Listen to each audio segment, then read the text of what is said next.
In compliance with the Open Public Meetings Law of New Jersey, notice of this March 9th, 2021 meeting of the Bridgewater-Raritan Regional Board of Education was posted electronically on the district website and provided on March 5th, 2021 by sending a 48-hour written notice to the Courier News, Star Ledger, Bridgewater Township Clerk, Raritan Borough Clerk, and by posting on the bulletin board in the Harmon V. Wade Administration Building.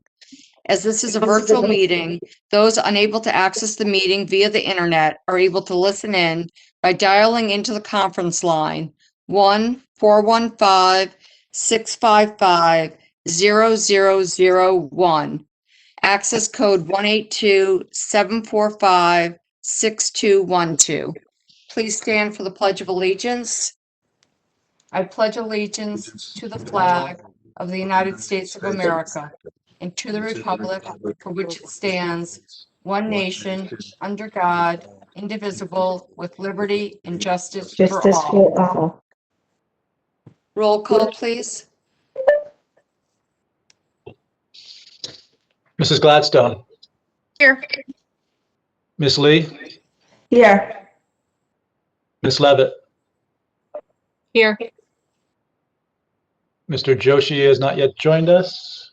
Mr. Singer, he's in closed session. Ms. Sandler, she's also located in closed session right now. Mrs. Hurley. Here. Mr. Walker. Right here. Mrs. Barlow.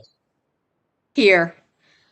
We're now up to closed session, whereas discussion by the board is required on matters that are exceptions to the requirement that a public body hold its meetings in public, and whereas the topics for discussion are HIB discussion and personnel, whereas it is expected that the details of the discussion may be made public as soon as the issues may be acted upon publicly. Be it resolved that the board enter into closed session at this time. So moved. Second. Okay. All in favor? Aye. All Aye. opposed? Oh, sorry. Okay, we are now in closed session and we'll go over to the Google Meet. Good evening, everyone. We just completed closed session and we're now up to item 6, the student representatives report. Do we have the student representatives? I see at least one.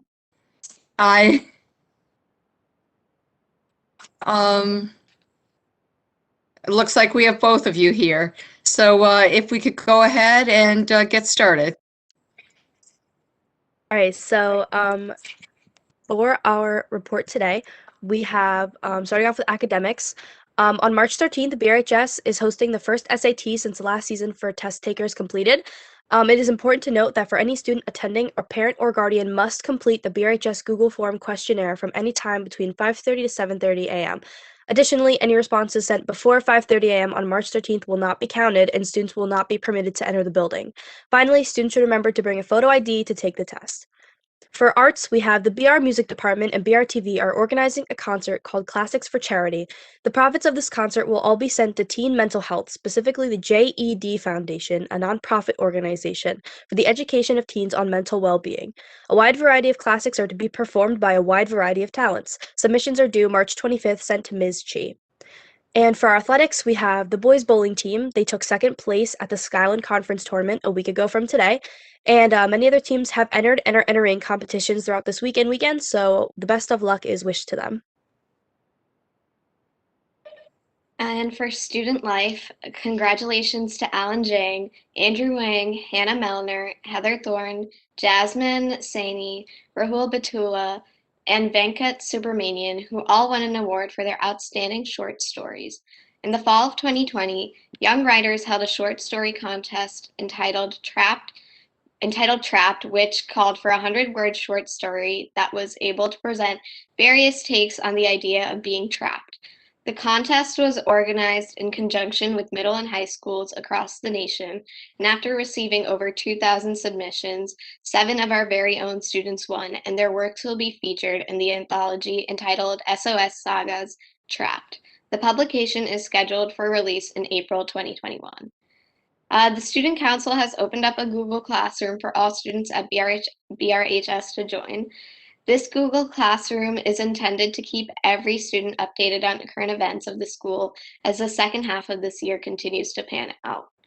Senior students are encouraged to watch the video that Dr. Ezell released on the topic of prom. The senior class advisor, along with the class student council, are working tirelessly on finding a solution to prom that works with both students as well as health guidelines set in place for a safe, healthy gathering for everyone to enjoy. And that's our report. Thank you, Paulina and Mermai. Does anyone have any questions? And I'm really hoping that you can come up with a great idea so that prom can go forward.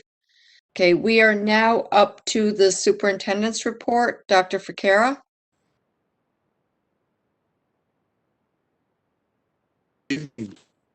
Tonight, we would take you through the tentative budget.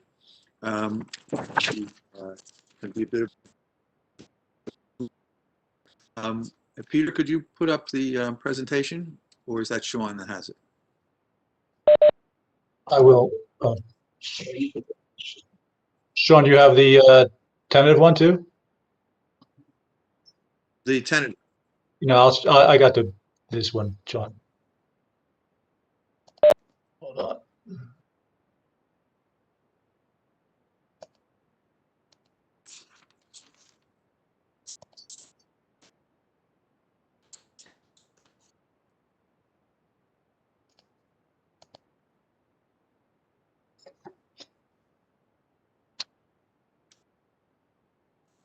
We could go to the first slide. This is a glance of the district as a whole. October 15th, we have our little over 8,000 students. Employees, we have approximately 12. Have over 1.2 million square footage of important to understand the development of any budget. And we have approximately 84 students that are transported daily.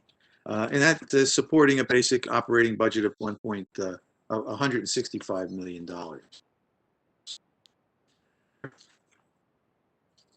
Just next slide. So if we just take and compare them from the 2020 and 2021 budget, which we're in now, to the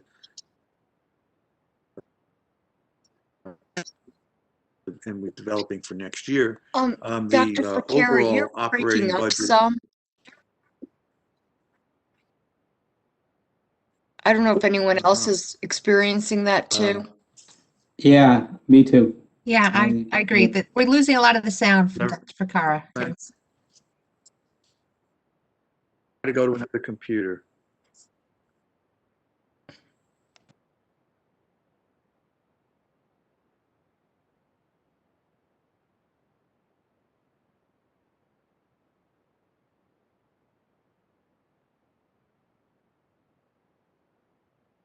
Just While one we're second while I log in. While we're waiting for Dr. Cara, I just wanted to mention quickly, I am not feeling well, and so in the event that I leave, Mr. Walker will take over for me. So I just wanted to give people a heads up that I'm not trying to be rude, but just so that everyone's aware.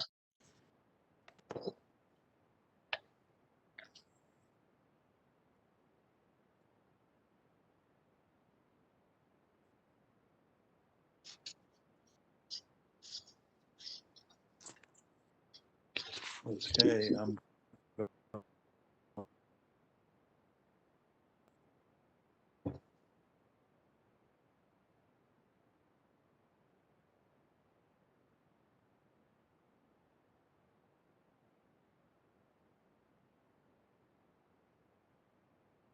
can you hear me now? Is that better? Yes, that's much better. Okay. So I was talking about the projected revenue for the upcoming budget, and we have a little comparison to where it was last year. So for the overall operating budget, It's up from approximately 146 million to 149 million for a 1.78% increase. The state aid, we have a slight increase, and that, of course, is made complicated because the number you see under 2021 of 11,500,000 was actually reduced after they gave you that number. And so when we get additional state aid this year to what we actually received this last year, it came up slightly above last year's state aid figure. That was not actually what we received. It was more than what we received.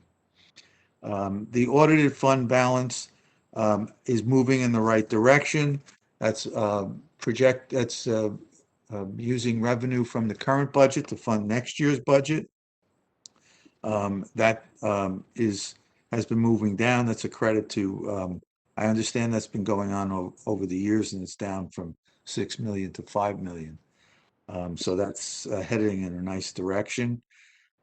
Miscellaneous tuition is down, and the general fund total is 1.3% increase, 3.7 increase.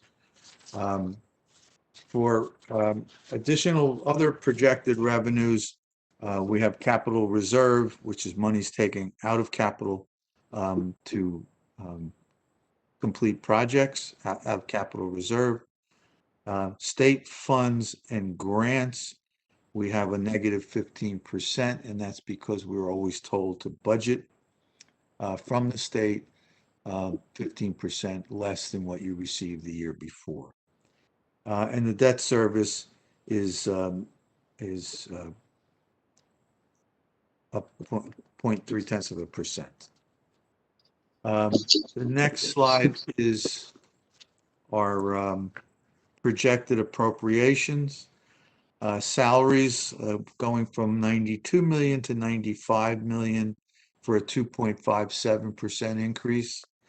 And the health benefits going from 23 to 24 million for a 4.2% increase. I think that that increase in terms of what health benefits have been increasing around the state for the last 2 decades, it is a credit to the district's move to self-insure and slow down those costs. Maintenance operation is slightly lower, projecting the same with transportation. These are projected on bids. And other benefits and legal and phone services, we have increases. That's phone services, software licenses, businesses insurance. That's up 10%. More on projected appropriations. On the next slide, we're seeing a decrease in tuitions for out of district. Supplies and textbooks decreased, and equipment as well decreased. Peter, you want to put a little context around some of those decreases? The permanent allocation that we'll see in a little bit for capital and equipment went down. We reduced it this past year when we lost some state aid, and because our capital reserve was increased last year, we're using more capital reserve to do some of those projects. The health benefits, like you said, is going up.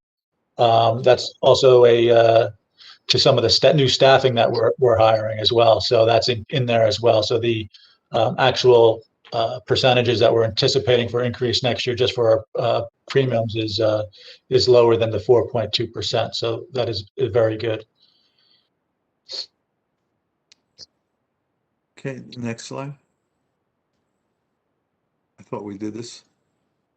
All right.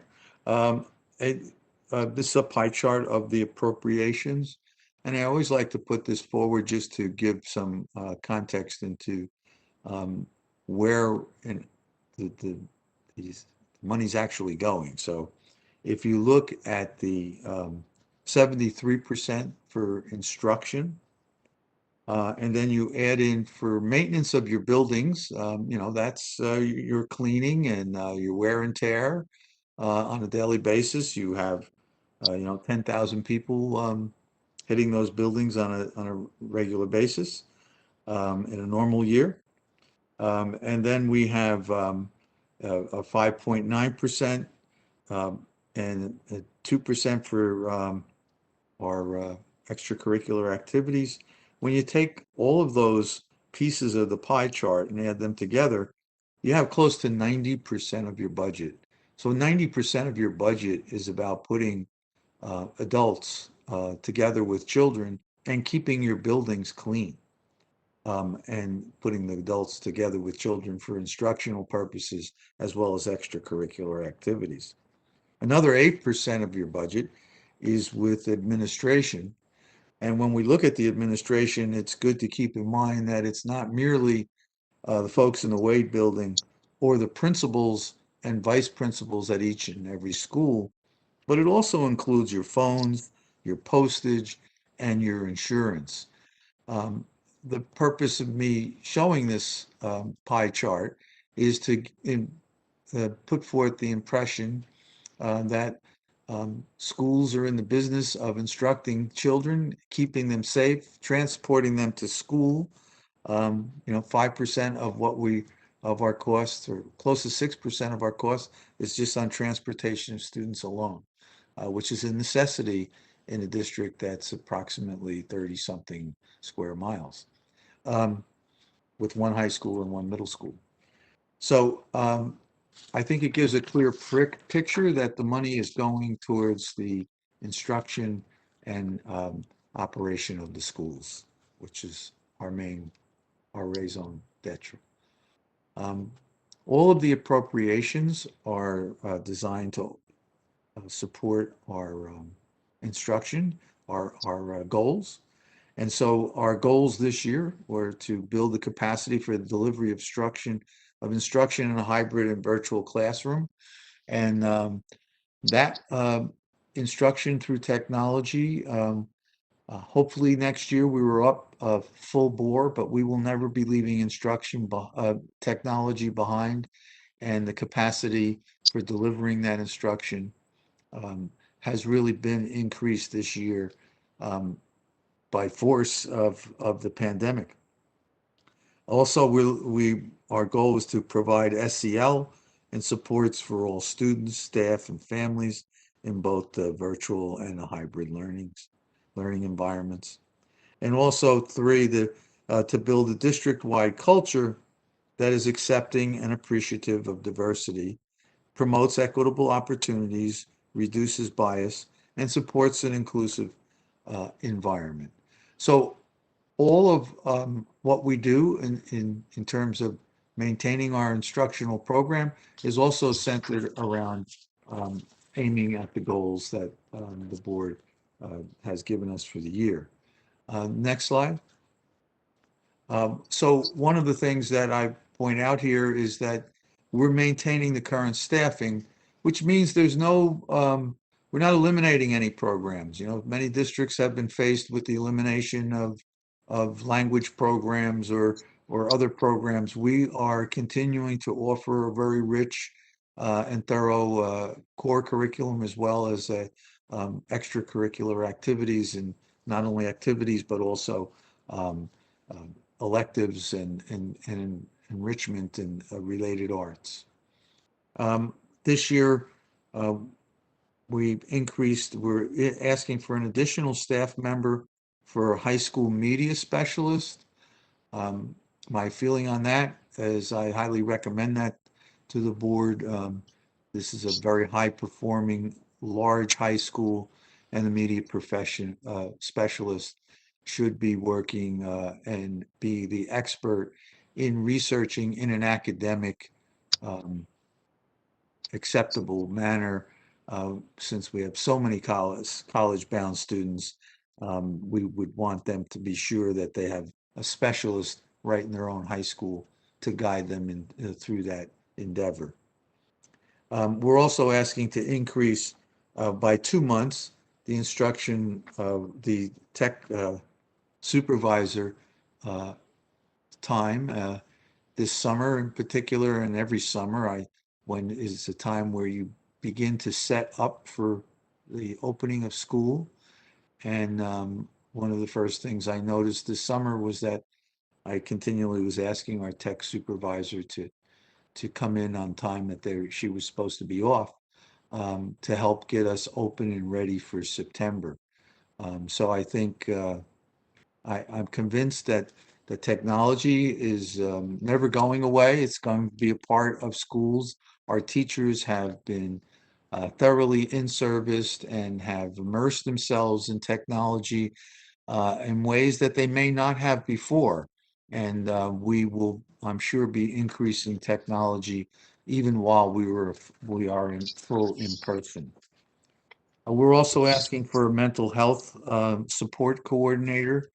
We anticipate, as all districts do, some fallout from the pandemic, and just to move in that direction for the mental health of our students.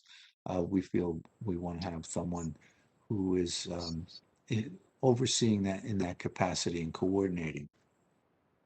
Additionally, we have a behaviorist, speech therapist, special ed teacher, and 2 instructional assistants, 2 primary special education teachers, and 2 one-to-one instructional assistants.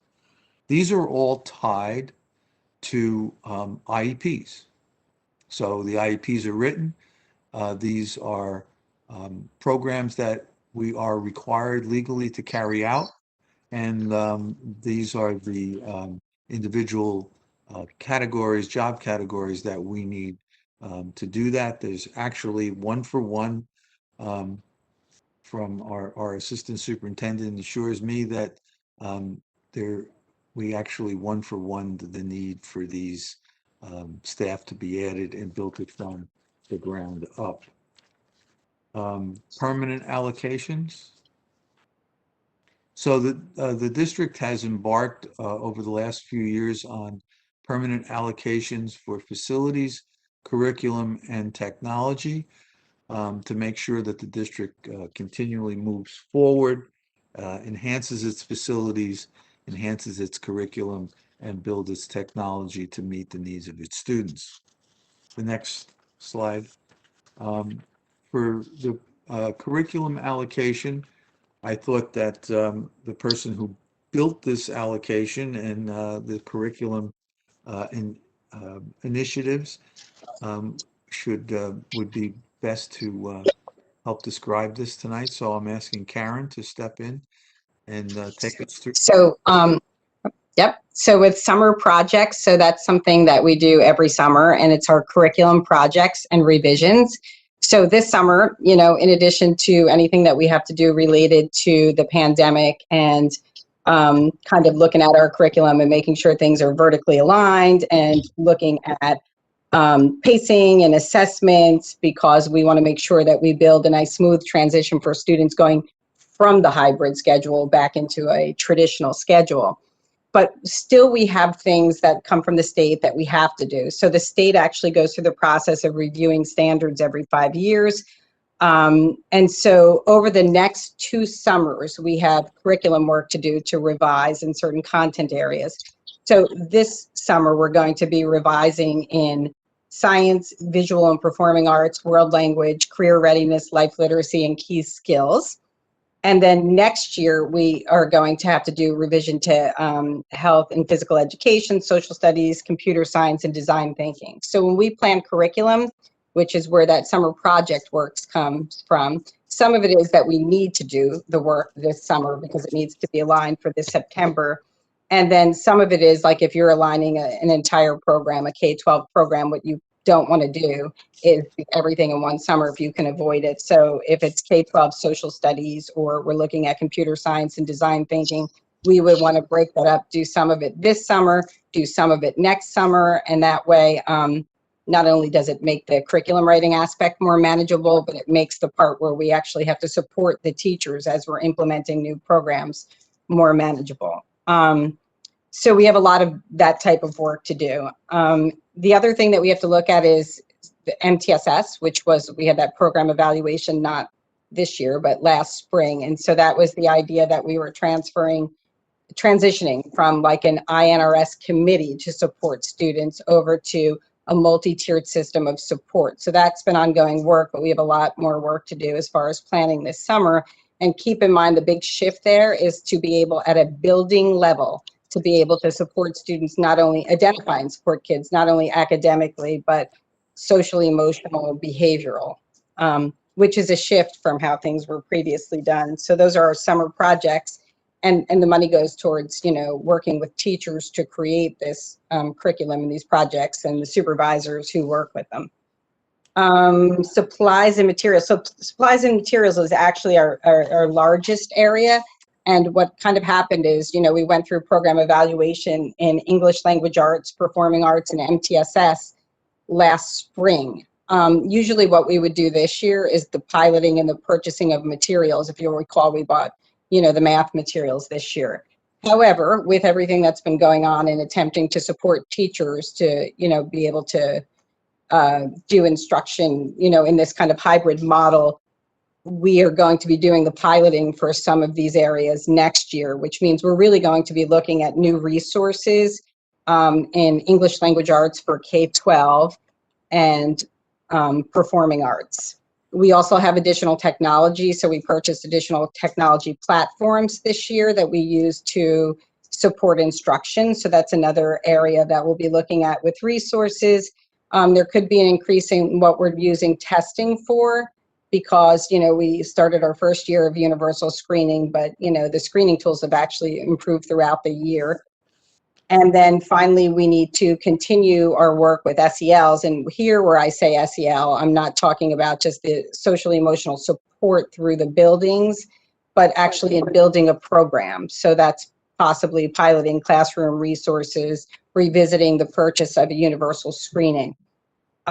Textbooks, the only area that's actually our lowest area next year, the only area that we'll probably be looking at textbooks would be in English language arts, and only in K-4, because when you move up through the grades, 5th through 12th grade, it becomes novel based. So those are actually counted as resources and materials and not textbooks. With all of this, and this is the important part, and it connects into all of our goals, is their professional development, right? And I've said this before, that you can't just write new curriculum and purchase new materials without providing professional development. All of this is going to also connect in the professional development, the resources to our goals. Keep in mind, if our first goal right now is about supporting teachers in this hybrid virtual model, we need to support teachers transitioning back, looking at curriculum, looking at pacing, looking at the resources that we're using. So that's the first piece, and that involves that summer planning and the resources that we're still purchasing for technology. If you look at the second two goals, the second one focusing really on our SELs and supports, right? So the program and also how we're supporting students. One of the things that Dr. Cara just said when he was talking about the new positions is that, where did I write this?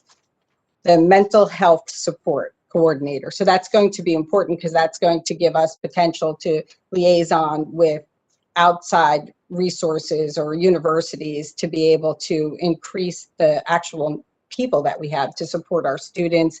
They'll also be able to help us in planning, you know, a series of parent sessions where we can support parents and better being able to support their children as well. So we're looking to do that in September. The other thing with SELs is just the resources and looking at screeners, and again, teaching teachers and actually administrators what that means when we're actually discussing the competencies versus, you know, the support systems for mental health. Finally, also with looking at our third goal, which is really about equity and diversity and reducing bias. This is another area, and we've already started on it this year, but we'll be continuing to allocate money towards professional development of administrators and staff. I just want to mention one more thing. When we're looking at resources in English language arts, particularly in 5th through 12th grade with novels, that's been a real focus for us, is that we want to make sure that the resources that we're piloting and adopting at some point, you know, represent a diverse community and that kids can see themselves in, you know, the things that they read. So that's, I think, is that all of it? Oh, no, last part of it, sorry, is the learning acceleration. And so we're working on this. This is exciting. We're looking for ways to kind of continue to provide support for students throughout the summer, different models that we can use to make sure that kids have those skills, those foundational skills that they'll need to be successful in the next course. So we're in the process of planning that right now. Okay, thank you. Next slide. Technology, maintenance, and expansion. The technology permanent allocation for 2021-2022 will be used to maintain and expand the technology in the district in alignment with our long-range technology plan and district goal number 1, which focuses on hybrid and virtual instruction. The funds from next year's budget will be used for student Chromebooks, more specifically the distribution of devices to the grade 5 and grade 9 students for September 2022. The money will also be used for Chromebooks that go out of service in June of 2022. Those Lenovo Chromebooks are now currently distributed at the elementary school level. The technology budget will also be used for teacher devices. That includes teacher laptops, office desktops, as well as desktops that are connected to smart boards in most of the some of the elementary school classrooms. Finally, instructional technology and instructional software. The instructional software will be reevaluated for usage and need, and then we will determine what's going to be renewed as appropriate. This software includes things like Google Enterprise. Google Enterprise gives teachers host controls in Google Meet, allowing them to use breakout rooms and things like that. It also gives originality reports in Google Classroom. So software such as that will be evaluated and renewed as appropriate. Okay, thank you very much. Peter? So in the permanent allocation for facilities, we have three main projects going that's being funded through the operating budget. 2 are at the middle school for cafeteria rooftop unit. This includes adding ionization to the units that we're going to put on the cafeteria, which also provide for air conditioning the cafeteria. The project also includes replacing exterior windows in the cafeteria to make sure that you know, the cool air we're providing is not going out the window per se. The fire alarm needs to be replaced at the middle school. We've had, you know, it was on the schedule to begin with, but we've also had a couple issues this year concerning the fire alarm, and that will be replaced this summer. And similar to Building 200, we're going to replace the unit vents with rooftop units, which will be more efficient, and also will include the special ionization to provide better ventilation and trap more microbes and things like that. And each year we budget a little bit of money for the back end technology equipment, whether it be servers, racks, and things of that nature that allow us to do what we do in the classrooms. The other piece of facilities is the capital reserve funded projects. We are having the, I believe it could be the original boiler replaced at Hillside. And we are doing another rooftop replacement over at the middle school in the N wing there. That is a wing that is already, I believe, air conditioned, and this is a replacement of the unit that is up there. That's anticipated to be about $1.4 million for those projects. All right. So Peter, could you take us through the tax calculation and the next steps, please? Sure. On this slide, it shows the breakdown between Bridgewater and Raritan. Based on the equalized valuation of both municipalities is how we have to split the tax levy. And each year there's a slight shift or a slight change in that equalized valuation and or percentages that is split between the two communities. This year, Bridgewater went up a little bit and Raritan went down a little bit as far as the percentage of the tax levy distribution. So based on that, the average assessment for Bridgewater is $455,000, the average home. The school tax rate based on this tentative budget is an increase of 0.15%. And that's also a reflection of the equalized or the ratables of the community increasing. For both communities, actually, their ratables, total ratables went up. So based on that tax rate with the average assessment, the school tax for that average home would be $6,321. This is an increase per $100,000 of $2.04. So on that average home of $455,000, it's going up approximately $10 for based on this budget for 2021 calendar year. In Raritan, the average assessment for a home is $321,000.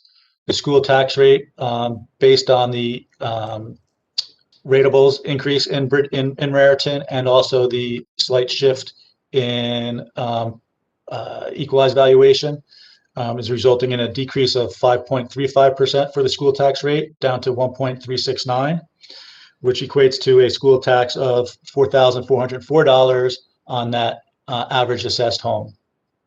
And this is a decrease of $77.42 for every $100,000 of assessment. So that $321,000 house could have over a $200 decrease in the school taxes, excuse me. So the next step is that the board hopefully approves this tentative budget. We submit the budget along with a lot of supporting documentation to the county office for their approval.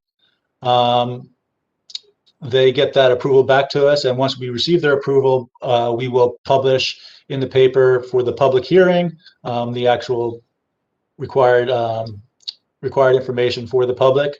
And that public hearing currently is set for April 27th, 2021. But between now and then, obviously, we have public comment at every board meeting, so we can receive feedback from the public on this tentative budget, and hopeful final adoption will occur that same night. And then we can put our plans in place for starting next school year in July, fiscal year in July. Okay, thank you. Questions?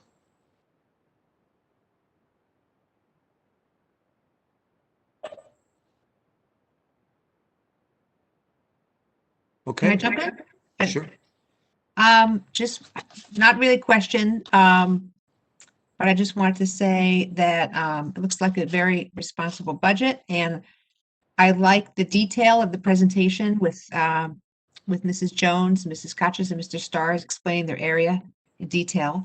That really helps understand what the money, what the appropriations are for. And I really like the inclusion of the district goals that we always have to keep in mind, and how this supports the goals. Also, I'm glad to see the mental health support coordinator, because I know that many of us on the board for the past few years have been asking for more personnel in that area, general mental health experts. And so, I mean, Dr. Cara, you mentioned this is important from the fallout from the pandemic, but absolutely that. And if we needed it before, we even need it, so much more now from the past year. So just wanted to mention those items. I will second what Jill was talking about, the mental health. And Dr. Cara, I know that you've spoken with, or maybe Karen, I don't know who's more appropriate. I know you've spoken with us a little bit about your hopes and directions as far as this new coordinator. Is that something that you would like to describe a little bit to the public so they understand, how we're hoping to get more bodies in here and qualified people? So just in a general since we're working with someone who's right now, who's after tonight, to help coordinate our efforts in bringing in interns into our school district. And it's important to keep in mind that the social worker interns that we're talking about are people who've completed a 60 credit master's for the MSW. So it's a serious program, and they are need an internship to complete their licensure.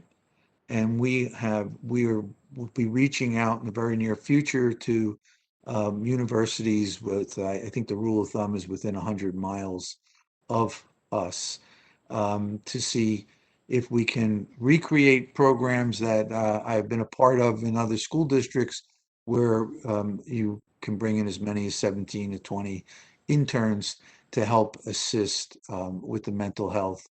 And then also we're looking at someone advising us and how do we connect parent programs on a regular basis with what's going on and advising children and what our needs are, what the community needs are, and awareness. So we will be coming out with more on that in the near future. This is just the starting that we want to make sure we're up and running for September. And we have to get moving in the spring to get people in for the September start. Thank you. Good news.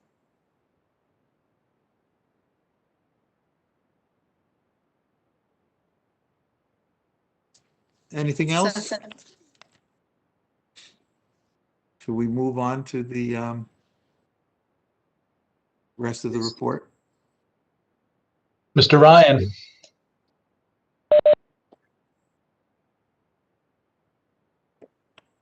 You're going to post it, please?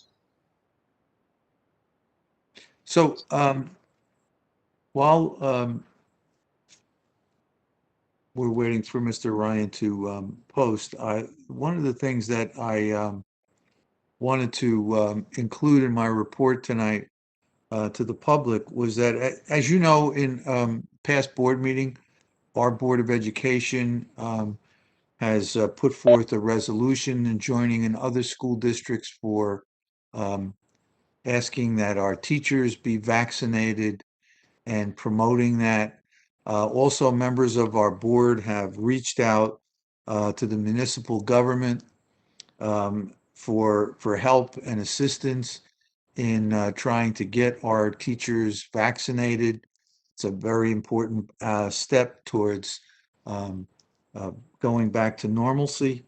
And through those efforts, and I received a phone call from the mayor on Monday, reached out to me to inform me that the Atlantic Health Systems was prepared to work with us to get our teachers vaccinated.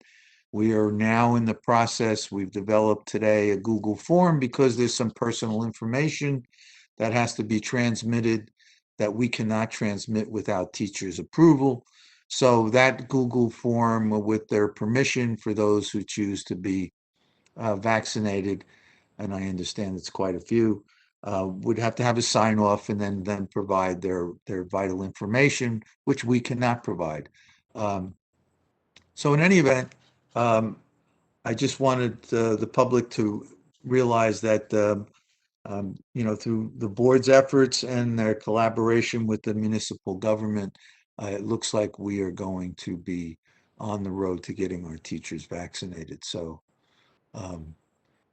hats off to everybody who was involved. We appreciate the municipal government's effort and the mayors and the boards and everyone aiming at trying to make sure our schools are healthy and starting with vaccinating of our teachers.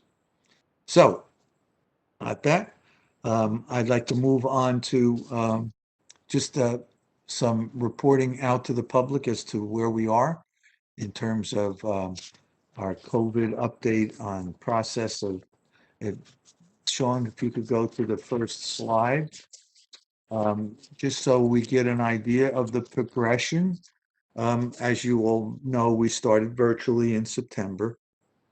On October 5th, we began targeted small groups of students with special needs coming back.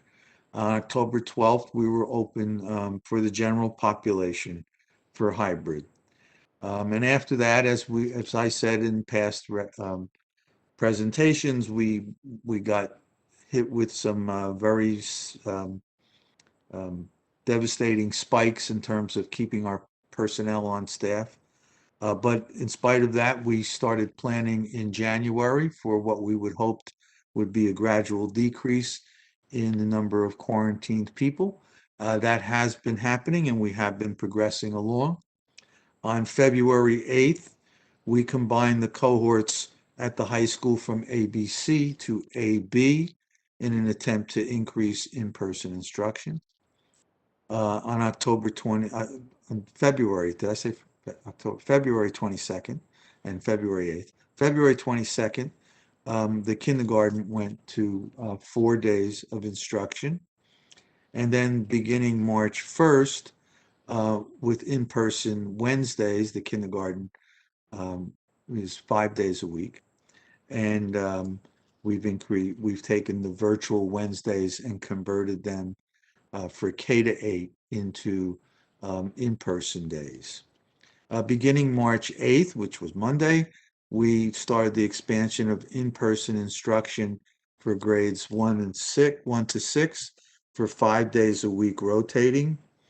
And then beginning March 15th, we have students with disabilities and 504s from 7 through 12 that will be being brought back to school for in-person instruction 5 days a week. Next slide. I had taken a position in the past that I did not want to provide information of possibilities to the public, but I think what I'm hearing back is that people would like to hear what's in the hopper, what we may be doing. So these are the things that we're looking at, but I'm not prepared to announce, or we have absolutely figured out that we can do. But we want you to know that behind the scenes, we are planning, and these are some of the things we're looking at. So, we have 3/4 of the students at the K-6 attending on a daily basis. And so we're looking also to return students with disabilities in 504s to 5 days a week. We're in that planning process. Some parents have even been notified, and we are working on that now. ELL students returning 5 days a week. That is also in the planning process, and that will hopefully take place before the end of March. For late April and early May, we're looking at trying to move to a full day of instruction for grades 1 through 12. The kindergarten, as you know, are on half-day schedules. We're examining all aspects of that, and we're working through that in our current schedule now. Lunches, of course, will be the major factor in making that decision. Again, these are things that are in the planning stages that we do not have everything figured out. My prior way of proceeding was not to tell you until it was completed so that we didn't raise false hope. But I'm getting a sense from the public that you like to know what we're thinking. So these are the things we're examining. And we're looking at, administration is also examining additional ways of making all in-person instruction any way that we can. We're examining it. And as a qualifier, I have to say we were still continuing to look at this through the lens of 6 feet social distancing. Next slide, please. Another question that has come up, and speaking to parents and a number of people, I want to make it absolutely clear that right now the district is planning for September 2021 for 5 days a week, full day instruction for everyone. That is what we are planning for. And that planning process is taking place now. It has to do with student schedules, it has to do with transportation, and it has to do with food service. All of those pieces have to be put into place, and they are being put into place. It is the normal procedure for opening up and planning for the school year. We start in the late winter, early spring, and work through the summer to plan to be open in September. And we are planning to be open for September for 5 days a week, full day instruction. Next slide. All of the planning that we're doing for this year, and we're not sure of what next year is going to look like. A lot of people have been telling me we want to know what September is going to look like. And I can pretend to tell you what I think it's going to look like, or I can tell you what I think it's going to look like. We're very optimistic. We just talked about teacher vaccinations. I know, on a personal note, I know plenty of people who have been vaccinated, and the vaccinations are continuing on a daily rate and throughout the state and the country. I don't have to tell you that. So we're projecting that next year would have a whole nother set of guidelines. That's what we're hoping for. That's what we think. On what we're talking about for this year, until the guidelines change, we are staying with 6 foot of social distancing.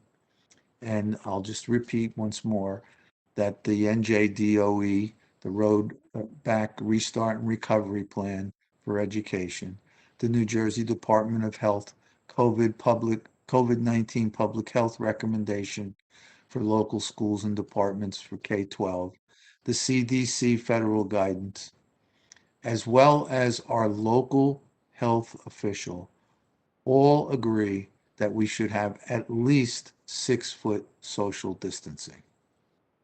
Next slide.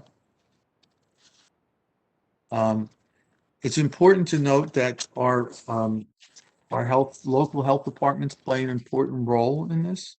The New Jersey Department of Education officials have advised us that the district should always rely on local health officials' guidance, as they are in the best position to understand the current pandemic conditions in our community and in our schools.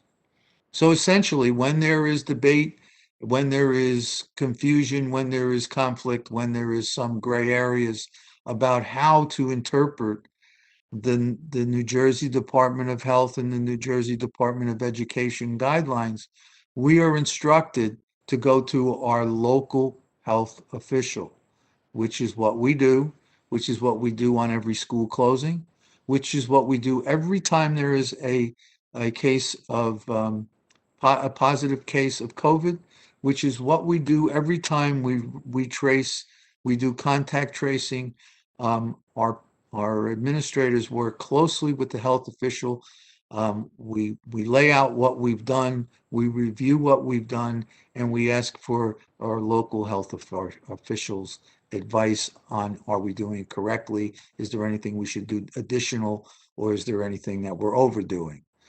And we have been advised that the local health officials operate very similar to districts in that the New Jersey Department of Health, the NJDOH, provides guidance, and the local health official, the LHO, has the ability to implement guidance based on local circumstances. The local health official can be more conservative in their recommendations because they should have a good handle on the transmission data for the community. If the local health official is providing a recommendation that is so contrary to DOH that DOH can step in.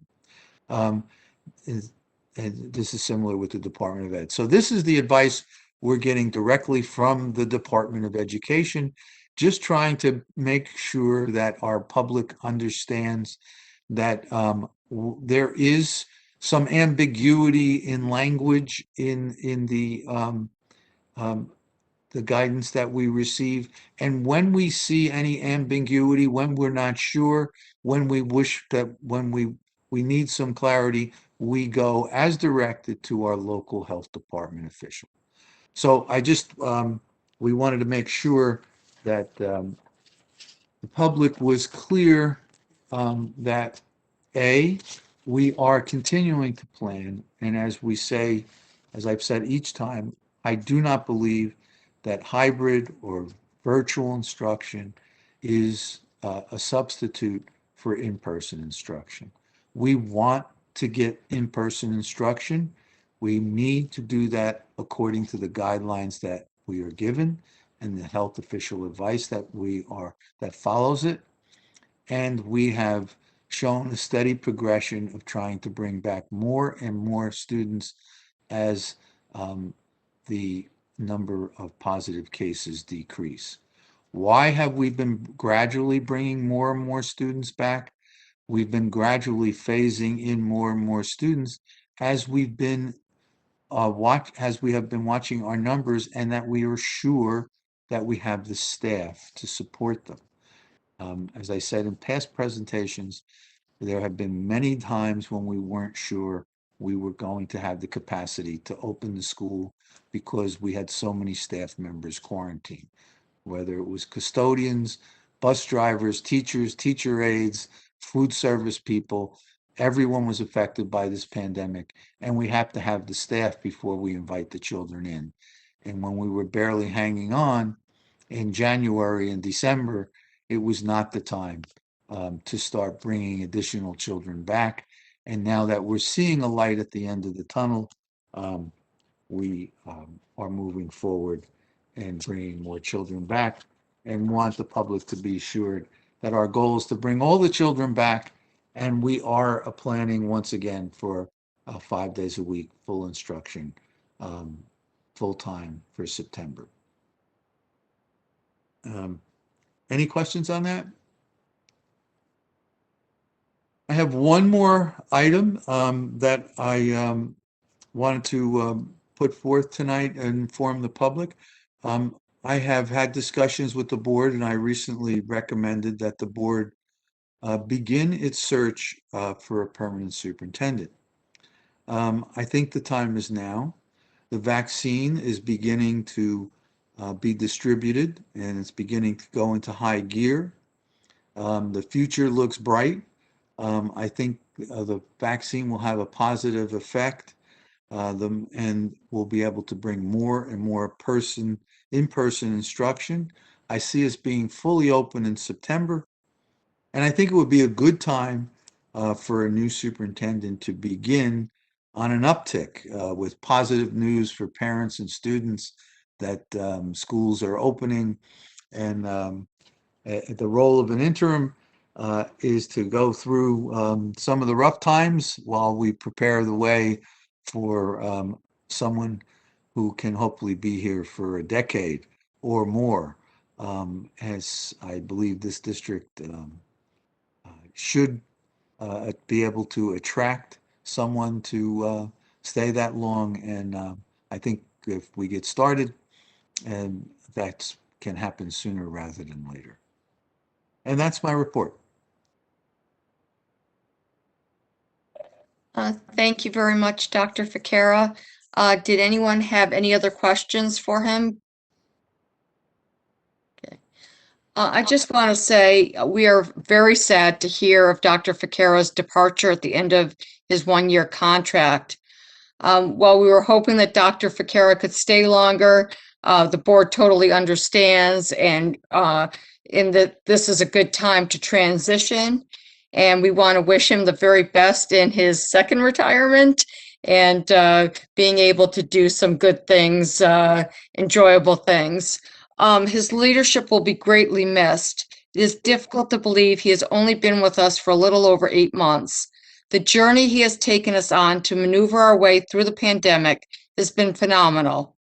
His expertise and ability to come on board in a crisis at full speed is truly extraordinary and very much appreciated. He was anything but an interim. He put in his all, days, nights, and weekends to support us through these unprecedented times. In addition, he has served as a cohesive bond for the board. This is my 9th year on the Board of Education, and this is the best I have seen the board work together. That does not mean we always agree, but we are a high-functioning team. I attribute much of this to Dr. Ficarra's modeling of strong communications and inclusiveness with the board. In his short tenure in Bridgewater-Raritan, he has made a positive and hopefully long-lasting impact. He has given us the roadmap to what we would like in our permanent superintendent. Good luck, Dr. Ficarra. Would anyone else like to say a few words? Okay. With respect to COVID, I am thrilled to hear that the township has been able to establish a relationship with Atlantic Health to get our district personnel vaccinated. This is an important and welcome step forward. In addition, we are now seeing our K-6 and special education students having a significant increase in in-person instruction and look forward to the administration's continuing efforts to look at ways to do the same for the middle and high school. And as we heard from Dr. Ficarra's talk, that's actively underway.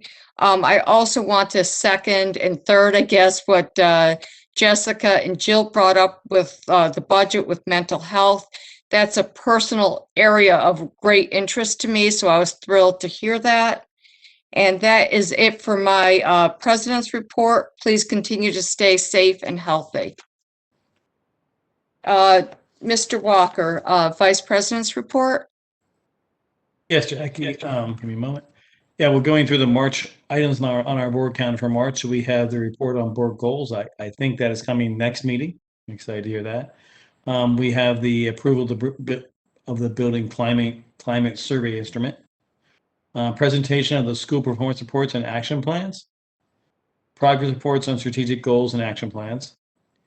Approval of district calendar for 2 years ahead. The annual board action is to take public hearing of the violence and vandalism report, policy 8461. We have the approval of the comprehensive equity plan. I think we've done that already. And we're going to submit the tentative budget tonight after we vote on it. So we're in good shape. Next month, we have something to think about for everybody. Should have received an email. Your financial disclosure forms are due next month. I think, is it the 30th of April, Mr. Stars? There might be an extension this year because of the newness of the software platform, but I'll let you know.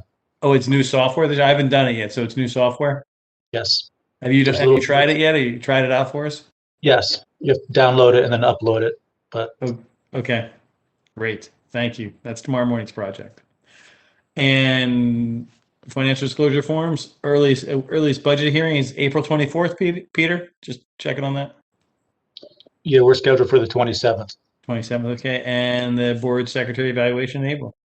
That's all I have. And I'd like to also extend my thanks to Dr. Ficarra. I'm glad he answered the phone when I called it back last March. So I appreciate you doing that. I think you've been an excellent leader and mentor to our district, and you fostered good relations with the board and the community and teachers. That's always good. You have that great role as an intern where you have an end to your job. And so that's kind of fun. So it's kind of most people don't always have that. So I've always enjoyed that view you've had, and I thank you so much again, as all the other board members do. Thank you, Mr. Walker. We're now up to the committee reports. Academic, Mrs. Gladstone.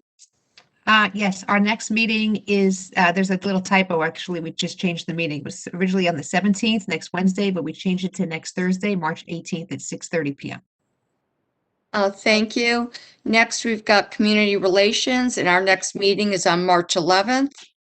Next, finance, facilities, and transportation, Mr. Singer.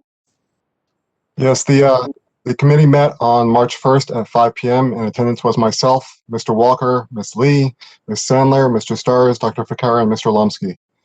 First on the agenda was a review of the business agenda, which is up for tonight. The committee reviewed preliminary action items on tonight's agenda, discussing specifically the payment applications and purchases and policies up for revision. The committee supports the action items that are on tonight's agenda. Mr. Stars then informed the committee of staffing shortages at the DOE facilities, which may impact plan reviews and project start dates, including the generator project at the high school and the fire alarm at the middle school. The RTU and Hillside boiler projects are being advertised this Friday.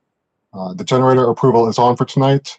The BRMS fire alarm project will be a future meeting. Right, Peter? Yes, and a brief update is that we did already get approval for 3 of the projects, so we're pleased about that.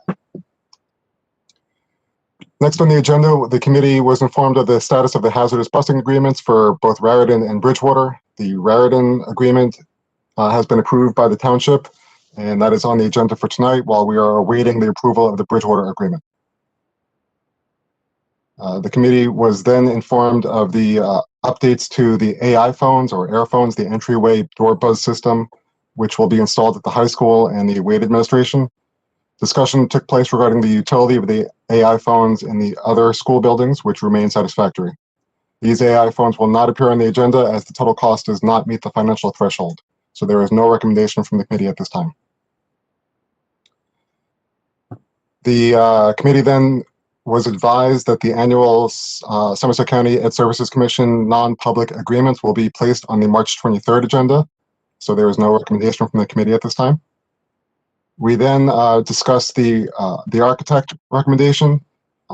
As the board is aware, the process of selecting an architect began with a review of 11 different proposals, which was narrowed down to 4 firms that were interviewed in February.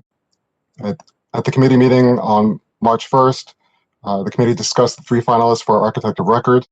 After the interview process and subsequent review of sample assessments and referendum presentations, the committee unanimously recommends Solutions Architecture as the district architect of record, and approving their $55,000 proposal for a district-wide facility assessment.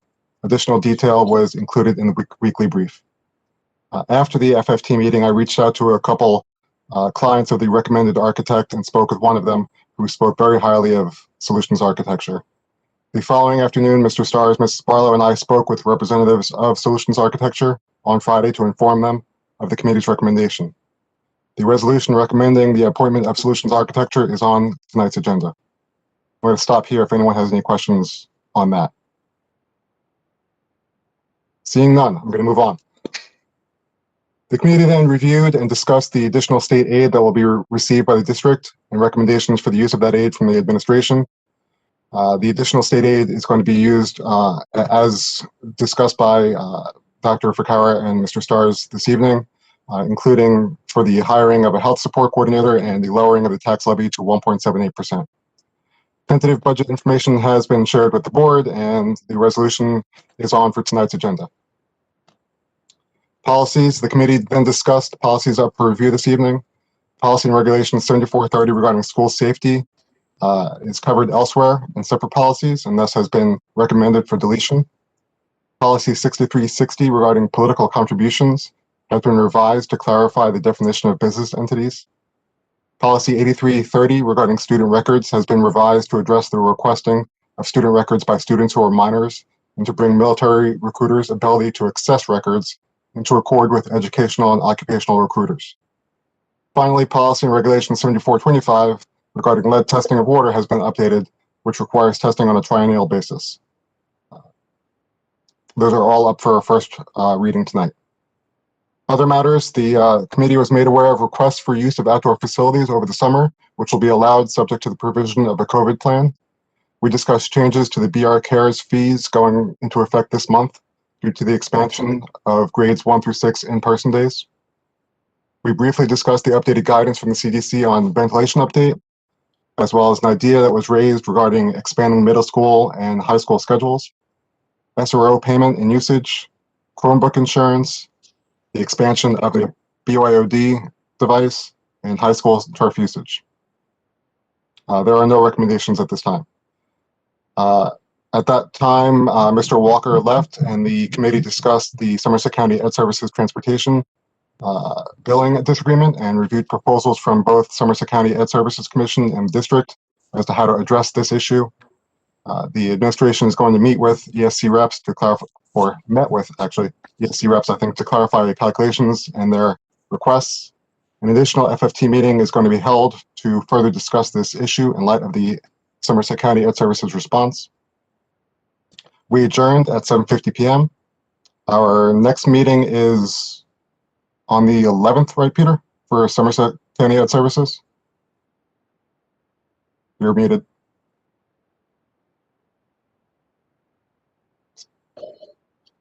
Yes, I believe so. And then our next regular scheduled meeting will be April 6th at 5 o'clock. Any questions? Actually, I'm wrong. It's tomorrow, Steve. It's tomorrow at 4. Oh, okay. Steve? Yes.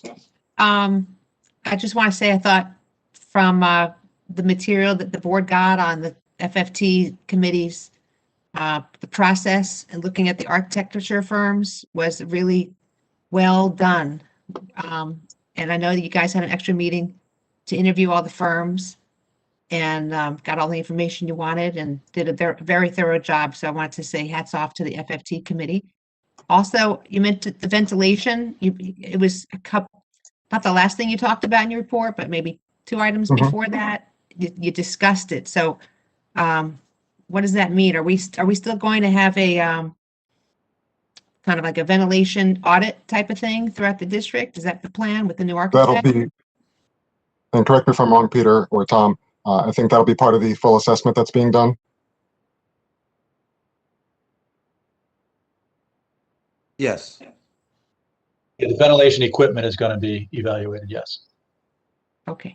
And the permanent allocation monies in the budget is not necessarily covering that, because it could be the following year, or some of it might be covering, or do we get there yet? If we have to do major ventilation issues. I'm going to leave that to Peter. Yeah, we are not there yet. So we'll, once we have the assessment, we'll come up with a plan for, if necessary.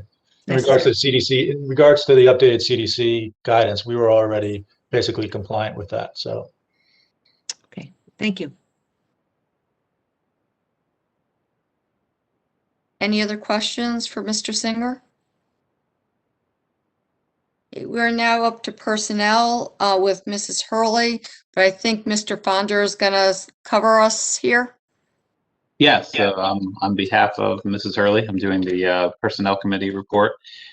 We met on March 4th at 6:30 p.m. In attendance was Ms. Hurley, Mr. Joshi, Ms. Levitt, Mr. Walker, Dr. Cara, and myself.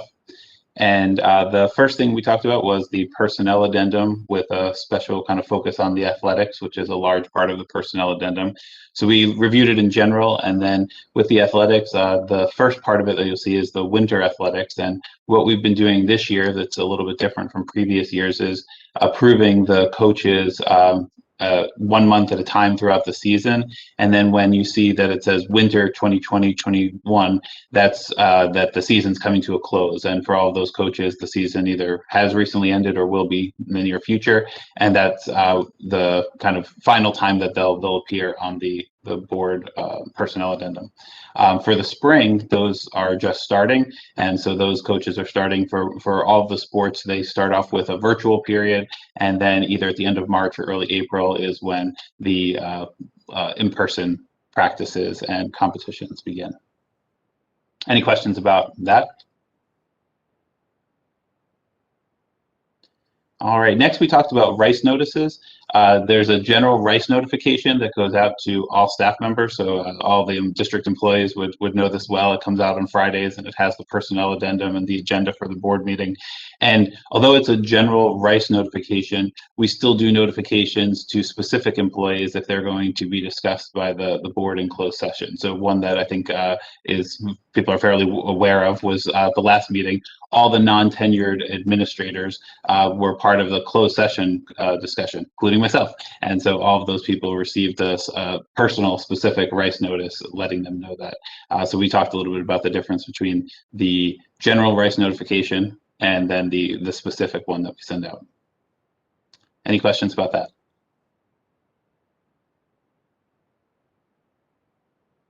All right. Our next, we talked about salary level changes. This is really done 2 times per year. So staff members in the district, if they're advancing on the salary guide because they have earned an advanced degree, they have to fill out paperwork to apply for that by March 10th. Actually, the due date for that is tomorrow, and it's retroactive to February 1st. And they'll appear on the next Board of Education personnel addendum. So those will be on the March 23rd meeting's personnel addendum. And so congratulations to any staff members who've recently earned a degree. And then we talked a little bit about that process and how it goes, that basically we do it at right after the midpoint of the year and then at the beginning of the year as well. Any questions about that? All right, next we discussed our committee goal. So we had talked about it the last couple of meetings and we had some ideas. There was a strong kind of feeling on the committee that we wanted to somehow connect it to goal 3. So we actually have some draft language that we're not ready to unveil yet, but we're going to hopefully finalize it at the next meeting that we have. In our other matters, we talked a little bit about job descriptions and specifically any positions in the district where there isn't a job description. One that we're going to be working on would be for coaches, that we have coaches in the district, and there are a lot of districts that have a specific job description for coaches and assistant coaches. So that's something that we're going to be looking into. And then any other positions where there could be a more specific job description or something that is a new job description. We also talked about in the other matters the recent marijuana decriminalization and kind of the connection and the impact of the school district. Dr. Cara and I shared with the committee that we would have, and at this point already have had, a meeting with the chief of police and the leadership team there and administrators from the school district. Dr. Cara organized that with the administrators from the high school and the middle school, central office administrators, and then the police team, and they kind of talked to us about what's different for them regarding just marijuana specifically, and then also what that would mean for the school district. There's still some unanswered questions, so they're pursuing some answers as well, and there'll be continued communication. And then the very last thing in the other matters was we talked about the mental health support coordinator. Dr. Cara kind of gave a very similar explanation to the one at the board meeting tonight about how that would support our district and would help us to meet the needs of students. Any questions about any of those other matters? Dr. Fonder, with regard to your meeting with the chief of police and the district administrators about what it means for the school district, how are you going to communicate that to us once the answers are received in terms of what should we expect as a takeaway? Good question. So there's nothing in the law that changes the school district procedures. So anytime where in the school district procedures we would have a notification to police, that those would still happen. What the police would do with it would be different. In the case of the school district, that the police have specific requirements about what they can and cannot do. So the one that they talked about was that on the first time that they're interacting with the juvenile, they would not contact the parent, that there would be a warning, and the parent contact would be the second time. That doesn't necessarily apply the same way to school officials, and so that's something that's specific to the police. They wanted to assure us also that that they still would do the disposal. So if there was anything that was found on school grounds that was shouldn't be there, that would be something that we would call the police and they would do the disposal of that. And then they also made sure that we understood and we were of course very aware of this, that this is only applying to marijuana. So if there was anything that was another dangerous controlled substance, that this is not something that changes everything. It really changes this one specific. The administrators from the high school and middle school asked some really good questions, and the police, told us about some of the questions they have out there. And certainly there'll be subsequent meetings, and we'll keep the Board of Education informed. It could be through the personnel committee and possibly through other committees as well. But I know that there was a plan that this would not be the only meeting to talk about it. This would just be the first meeting to talk about it. Thank you. Any other questions?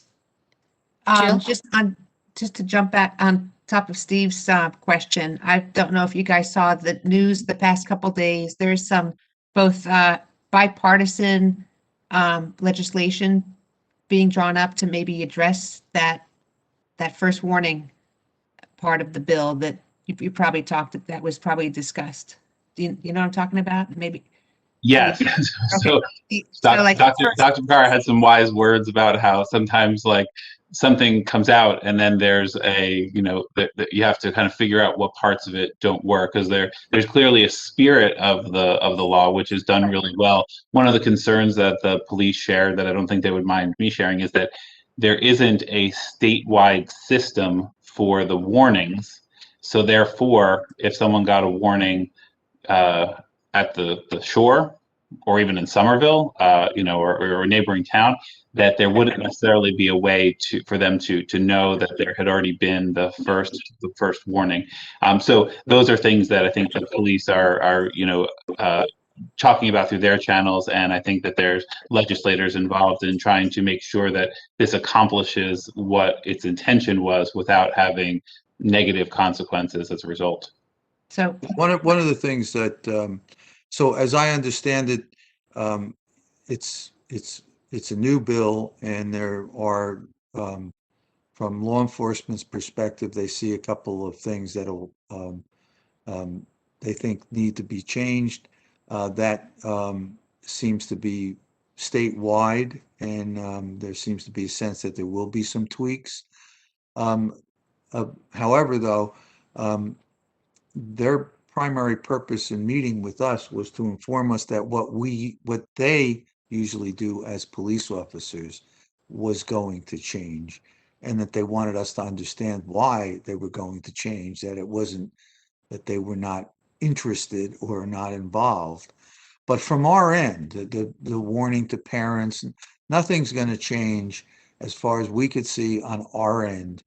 This was purely about how things are handled in the police.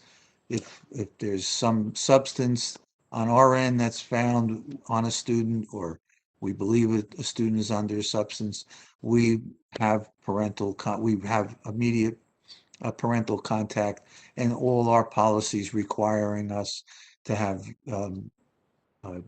various sign-offs from mental health professionals or substance abuse testing. That's still in place.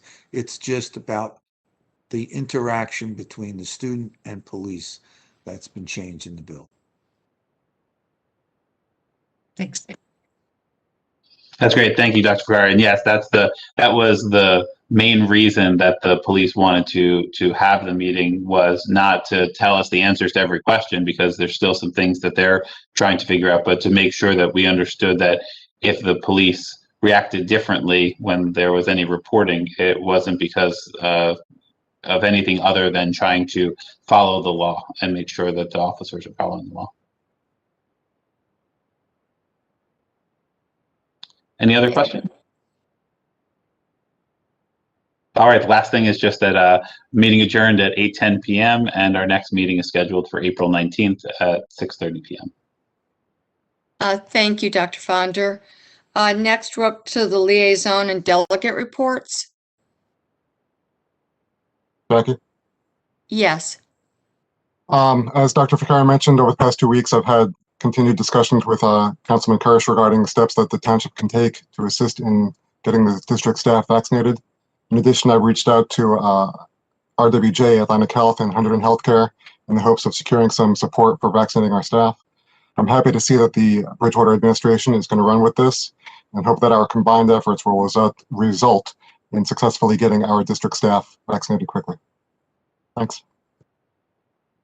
I just want to add on to that. I had mentioned that in my report about the partnership between Atlantic Health and the township, but I want to make sure that we thank Mayor Mensch as well as the administration of the township for everything they did to make this a reality. This is just such a huge step forward, so thank you very much. And next, we are up. Were there any other liaison or delegate reports? I have one, Jackie. We had a CSA Sure. meeting last week, kind of brief. Dr. Ficara went over some of the information he shared this evening about the COVID planning process and things like that. CSA had some questions about facilities in the summer and what they could do and what they weren't going to be able to do. And we had, and then we were, reported that it's been discussed in FFT that there's no change at the moment until we have different guidelines. The outdoor ones, there might be some discussion, using the outdoor games, but the indoor facilities, some of the issues we'll have. I get brought down to date in the budget, and that the board is, always working in budgets don't a full year process for us all the time. We got the budget, once the budget process ends, it starts again for the administration, and we keep that in mind on that. And then we concluded they're a great group, and they've been supportive of Dr. Vaccaro and helping getting the word out too. So they are very appreciative of that. Thank you, Mr. Walker. Anyone else? Okay. We are now up to the first opportunity for public comment. And I would ask, while I'm reading this, if you are interested in making a comment, again, this is on action items only, not on any topic. Action items are what's in section 13 of the agenda. But please raise your hand so that we can gauge how many speakers we'll have. Individuals and or groups are invited to present their concerns, comments, and requests to the Board of Education at this time for action items only. In accordance with board policy, members of the public are allotted this opportunity to address the board for a maximum of 3 minutes during this period of the meeting. In the event it appears the public comment portion of the meeting may exceed 30 minutes, the presiding officer may limit each statement made by a participant to two minutes duration or less, depending on the number of participants. As this meeting is being conducted remotely as a virtual meeting, public comments can be made via the following options. 1, joining the meeting at https I'm sorry, give me 1 second. I need the reading glasses. At https://bit.ly/30f9ih2, calling in at 415-655-0001, access code 182-745-6212, or email or letter received by the board secretary prior to 6 p.m. indicating the person's desire for the email to be read as public comment. Either of the first 2 methods will place you as an attendee of the meeting. During the public comment session, and if you wish to speak, raise your hand if you are on a computer, or press *3 to raise your hand from the phone. You will be moved to a panelist role so that you may provide your comments. Mr. Stars, do you know approximately how many people have raised their hand? Currently have none that have raised their hand, and we have not received any messages for, oh, we do have one now. Okay. Please.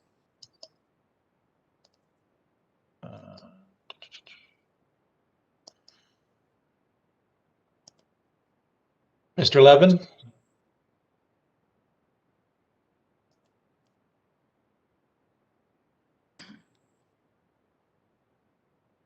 Mr. Levin, you are made a participant. And let me unmute you now. There we go.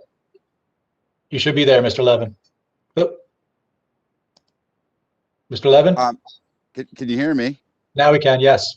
All right. I just wanted to say hello. Hope all is well. I just had real quick regarding the budget. Is there an opportunity, or have you thought about while you were doing this budget, that is everything a priority right now on that budget as stated right now, as it's written now? Because if not, is there anything that's not necessarily a priority right now that can possibly be held off for a future budget or something like that, just in case something does arise, like say, like we were talking about with the with the architectural study, and I think Mrs. Gladstone mentioned it regarding that, let's say like with ventilation or something else that arises. Is there going to be money in there in the current budget? Because if there isn't, maybe you can revisit that budget and maybe reprioritize certain things, just in case. That's the only thing that I have at this time. Thank you. Thank you, Mr. Levin. Mr. Stars, anyone else? Let me check.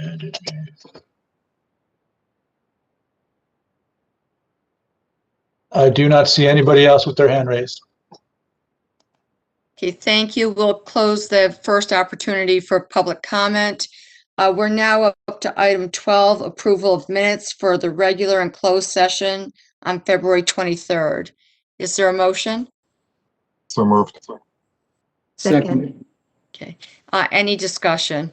Yeah, I have a quick question. I noticed on the agenda that the personnel 2126 isn't listed on the roll call.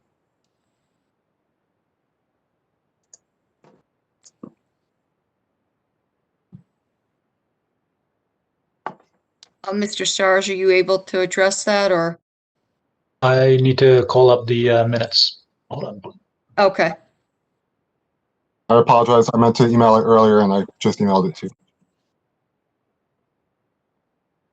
You just sent it to me via email? I just did. I apologize. I meant to do it earlier.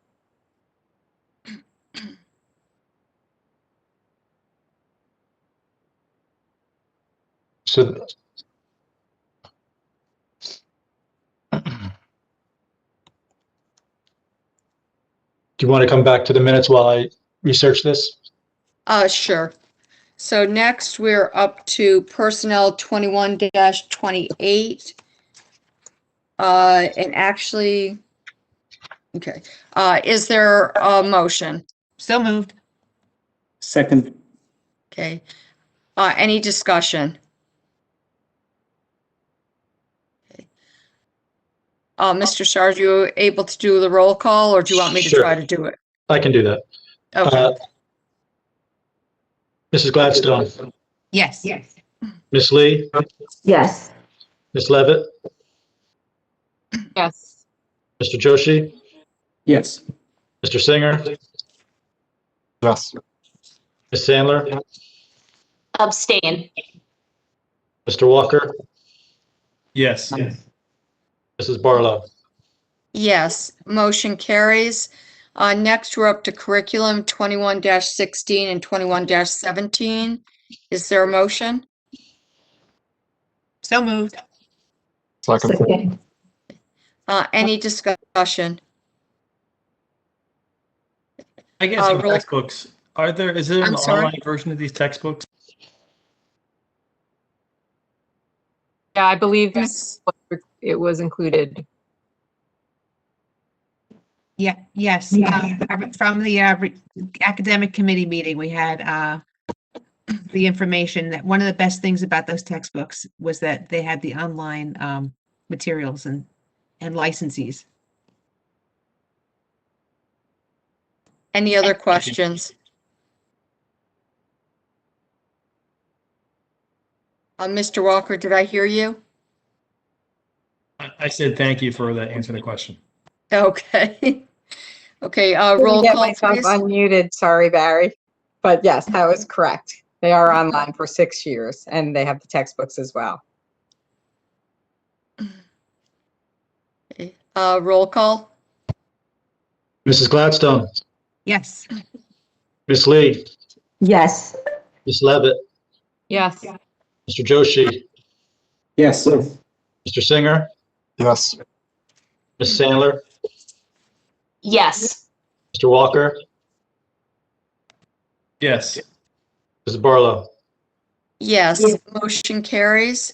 Next, we're up to business 21-90 through 21-97. Is there a motion? So moved. Second.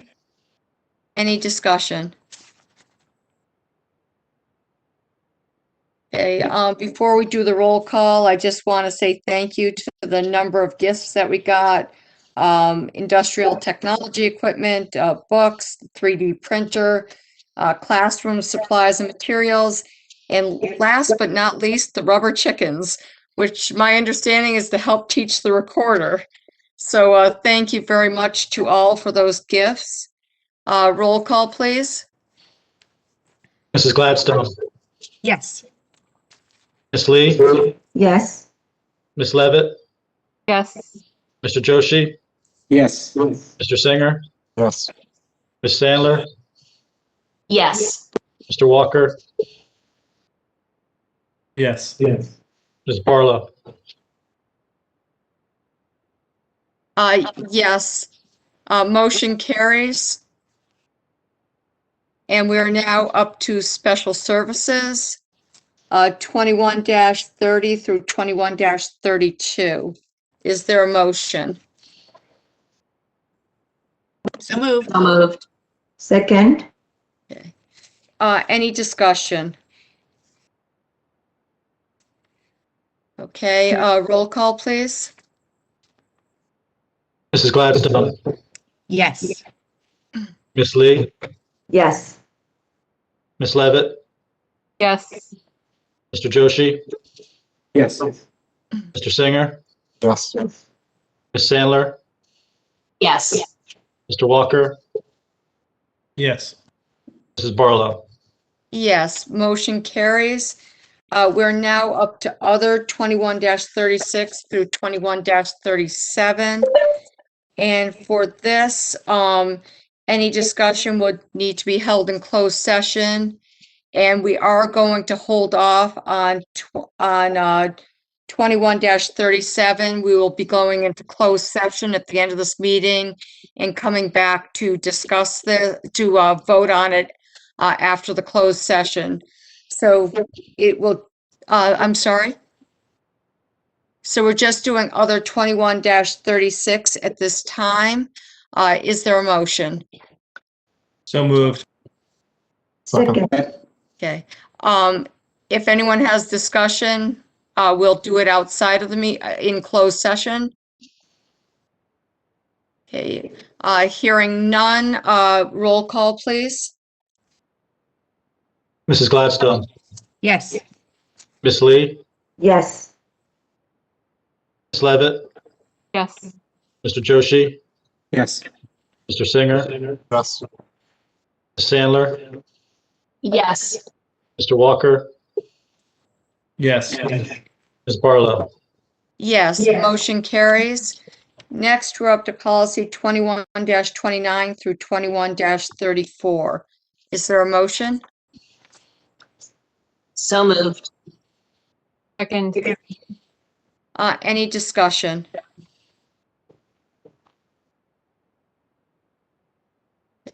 Roll call, please. Mrs. Gladstone, Yes. Ms. Lee, Yes. Ms. Levitt, Yes. Mr. Joshi, Yes. Mr. Singer, Yes. Ms. Sandler, Yes. Mr. Walker, Yes. Mrs. Barlow. Yes, motion carries. Mr. Stars, are we ready to go back to the minutes or not yet? Mr. Singer, don't have the minutes in front of me. You're saying that that resolution doesn't have a vote on it? Correct. It says roll call vote, PER 2125 and PER 2127 was approved. Okay. Yeah, if you could make the amendment then to include 2126, because that was the same vote.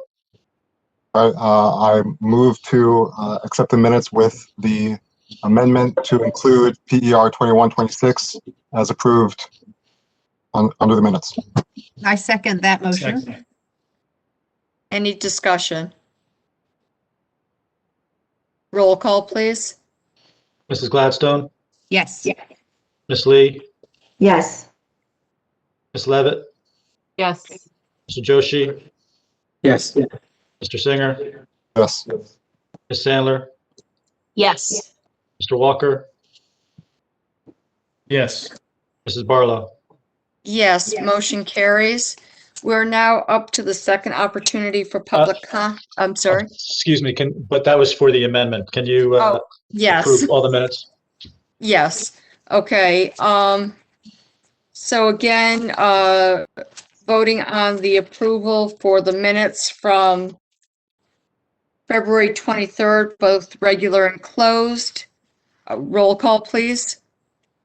We actually didn't get even a motion last time, so if we could. Okay, I'm sorry. So moved. Is there a motion? So moved. Second. Okay. Any other discussion on it? Okay, roll call, please. Mrs. Gladstone, Yes. Ms. Lee, Yes. Ms. Levitt, Yes. Mr. Joshi, Yes. Mr. Singer, Yes. Ms. Sandler, Yes. Mr. Walker, Yes. Mrs. Barlow. Yes, motion carries. We're now up to the second opportunity for public comment. Individuals and or groups are invited to present their concerns, comments, and requests to the Board of Education at this time for any matters.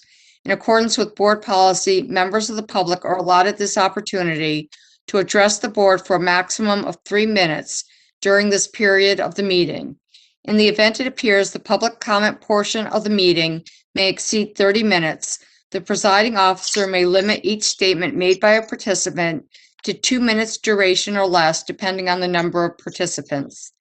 As this meeting is being conducted remotely as a virtual meeting, public comments can be made via the following options. Joining the meeting at https://bit.ly/30f9ih2, calling in at 415-655-0001, access code 182-745-6212, or emailing or letter received by the board secretary prior to 6 p.m. indicating the person's desire for the email to be read as public comment. Either of the first two methods will place you as an attendee of the meeting. During this public comment section, if you wish to speak, raise your hand if you're on the computer, or press *3 to raise your hand from the phone. You will be moved to a panelist role so that you may provide your comments. And if people are interested in talking, please raise your hand at this time. And Mr. Stars, I know you had some public comment that was sent in to you. Yes, so I have 5 that I'll read as quick as I can. And then we do have right now 4 people that are looking to have raised their hand. So first is from Levon Arion. Hello, Mr. Stars. I would love for this email to be read as a public comment at the Board of Ed meeting on Tuesday, March 9th. Hello, my name is Lev Arion, and I am the junior class president at BRRSD. During my sophomore year, I suffered a concussion during my football season, which forced me to stay away from school for over 2 months. This period of isolation put me in a very dark spot in my life, as I could not interact with my friends at school as I once did. My daily activities were limited, and no longer could I live my life the way I normally had. During this time, I took the daily experience of my friends and teachers for granted. When I eventually returned to school, my spirits were immediately uplifted. This spot that I was in over a year ago is similar to what many of my classmates now are going through.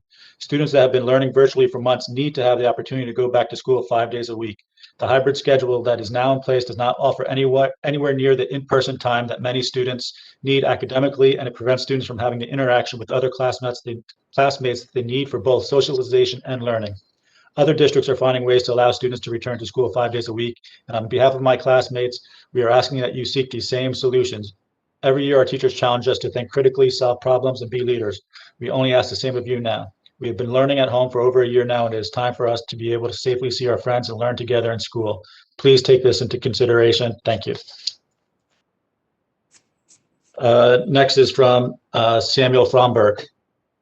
Hello, Mr. Stars. Regarding the issue of changing to a 5-day schedule, I request that this email be read at the Board of Ed meeting on Tuesday, March 9th.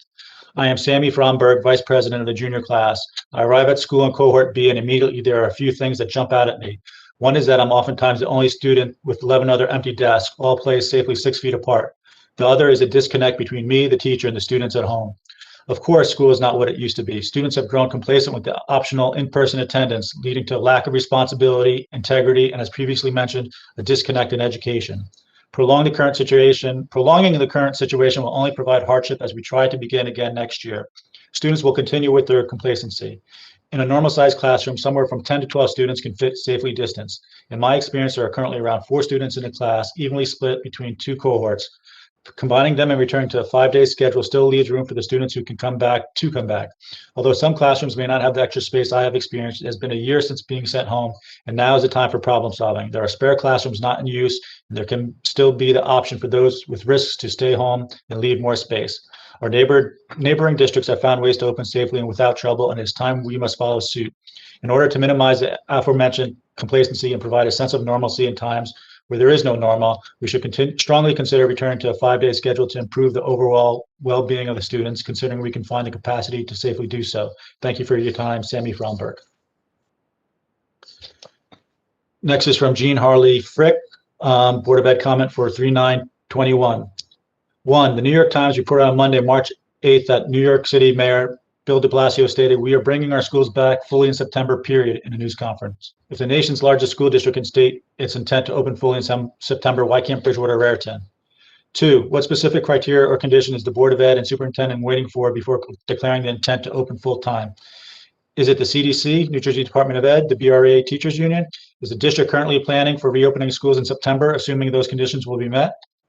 3, President Biden has announced there will be enough vaccines for all Americans by May. Is 4 months enough time to allow district employees to get vaccinated before the start of school in September? If so, when will you make the announcement about September?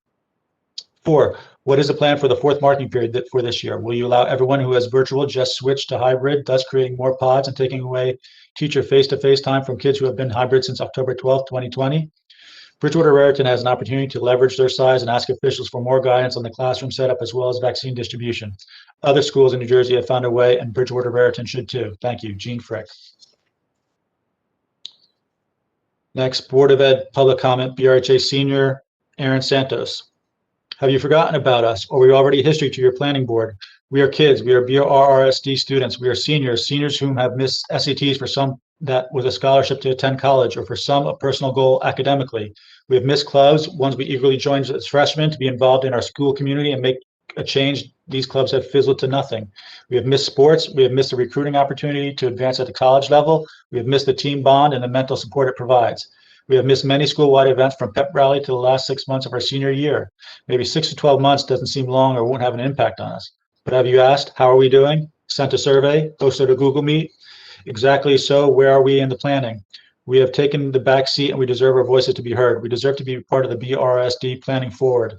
Thank you. Concerned Senior Aaron Santos. Next is for tonight's board meeting from Nick DiGiovanni. Thank you for all your time. From page 17 of the New Jersey Road Backs, quote, schools and districts must allow for social distancing within the classroom to the maximum extent practicable. This can be achieved by ensuring students are seated at least 6 feet apart and considering the flow of student traffic around the room.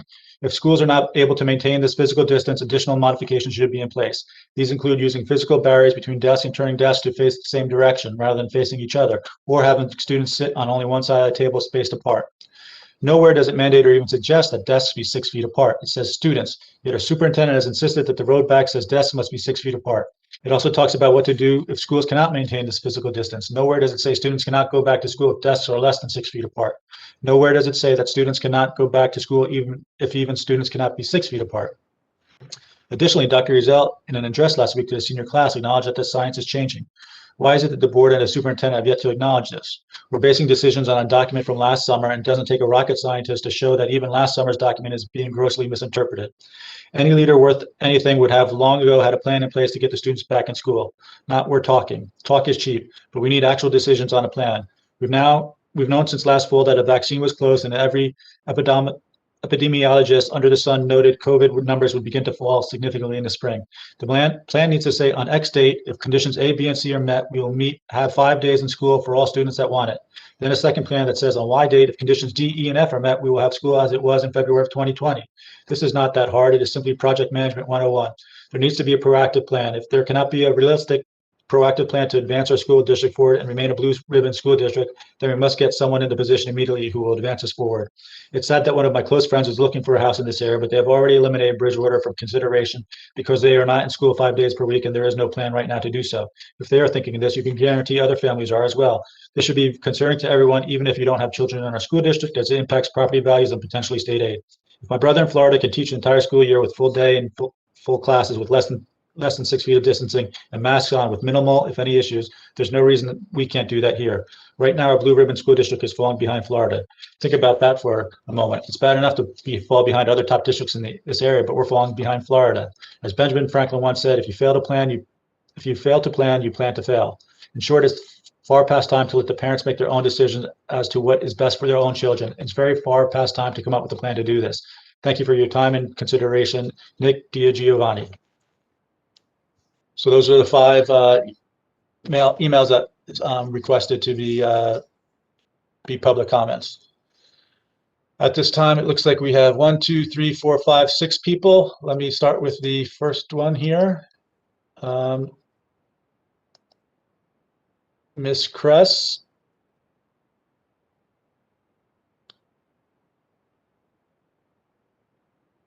Ms. Kress, are you there?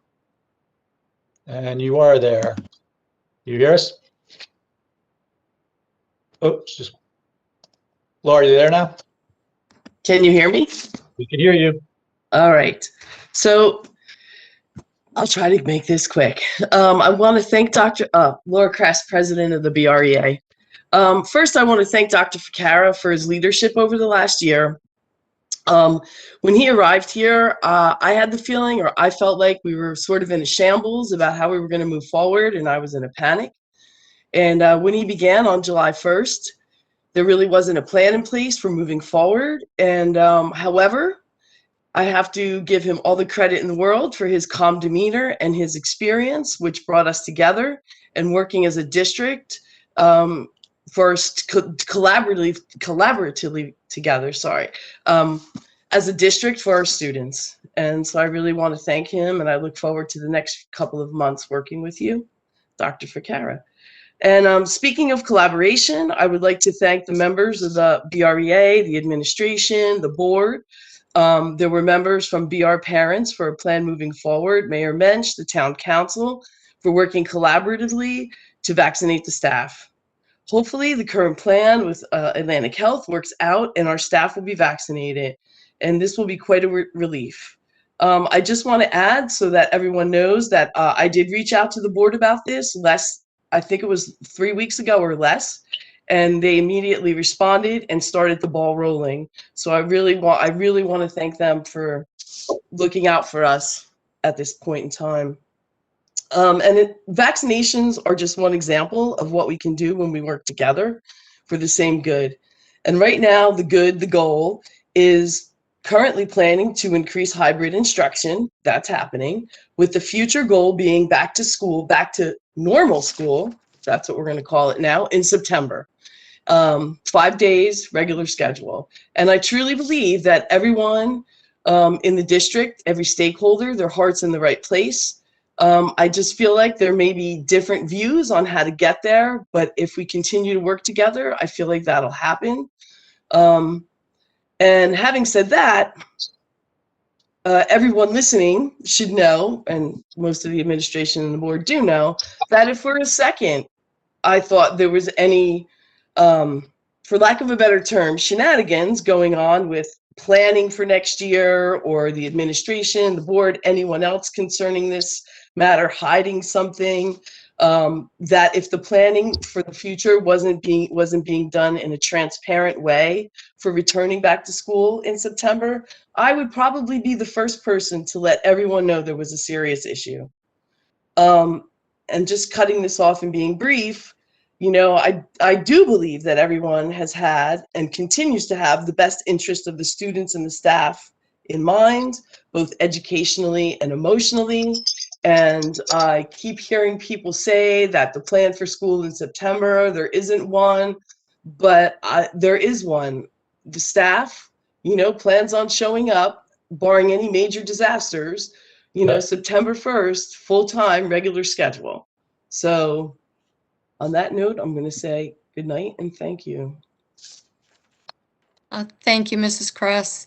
Next, who else do we have, Mr. Stars? Hold, please. Next, we have a call-in user. Somebody calling in from the phone. Could you please, should be able to speak. Yes, sir. Hi, my name is Dan Mayer. I just have a quick comment to make. As a resident of Bridgewater and a teacher in Somerset County, I understand the hard decisions that every stakeholder has faced this school year, from parents, staff, administrators, and of course, especially our students. However, as a parent, I appreciate the fact that the district has followed the guidelines and has managed to keep everyone as safe as possible. While we see districts beginning to modify their plans, we have also seen entire classrooms or buildings continue to close for 2 weeks as a result of many being identified as close contacts. Closing primary classrooms or buildings for 2 weeks is a burden for working parents and obviously keeping our students out of school. Therefore, I appreciate the fact that Bridgewater has managed to stay open while keeping our children and staff as safe as possible. Thank you for your time and have a good evening. Thank you, Mr. Mayor. Okay. Next, we have Swapna Dixit. You should be able to unmute you. Are you there? Yes, I'm here. Can you hear me? Okay. Yep, you're good.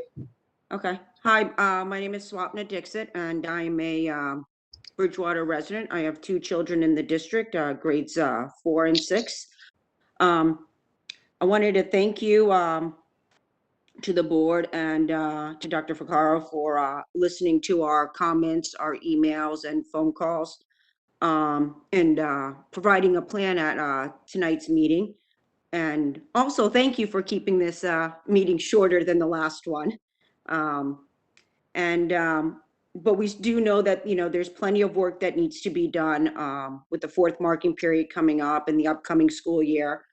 We know it's not going to be an easy task, knowing that the 4th marking period could bring in an influx of students, along with possibly maintaining, I know Dr. Ficarra had mentioned, with if we can get everybody in on full days, April, May timeframe. But then I think trying to keep that 6 feet of distance, I think that needs to be considered. I know there's a lot there to, we do know that there's a lot of moving parts to this. So I'm hoping we seem to be going in the right direction. Next, we'd like to want to thank the teachers who have been really working hard during this time. They've been dealing with the virtual students and the kids in class. And we know it's been difficult for them. So we're hoping that, if we can get everybody in school and we can get back to that in-person teaching for them, it's good for the teachers and it's good for the students. The 2 other points that I want to make is, I just noticed, with my kids going in 1 extra day last week and the change in this week's schedule, they just seem happier. It's nice to see that smile on their face when they come home, seeing a few extra kids, seeing a close friend in their class, or just seeing those extra kids just in the school building or out in the parking lot. They haven't seen that in a long time. And to see my kids coming home and saying, I saw so-and-so and I saw so-and-so, it puts a smile on a parent's face. And I'm hoping we can keep this momentum going. The seniors really need this. Let's go back and think about what senior year was like in high school and how much fun that was. Let's see what we can do to try to bring that back for them. Even for some of these 8th graders, right? It's their last year before they head into high school. 8th grade was a fun year. The 4th graders, some of the, all these momentous activities that they have in that last year in that school before they move on.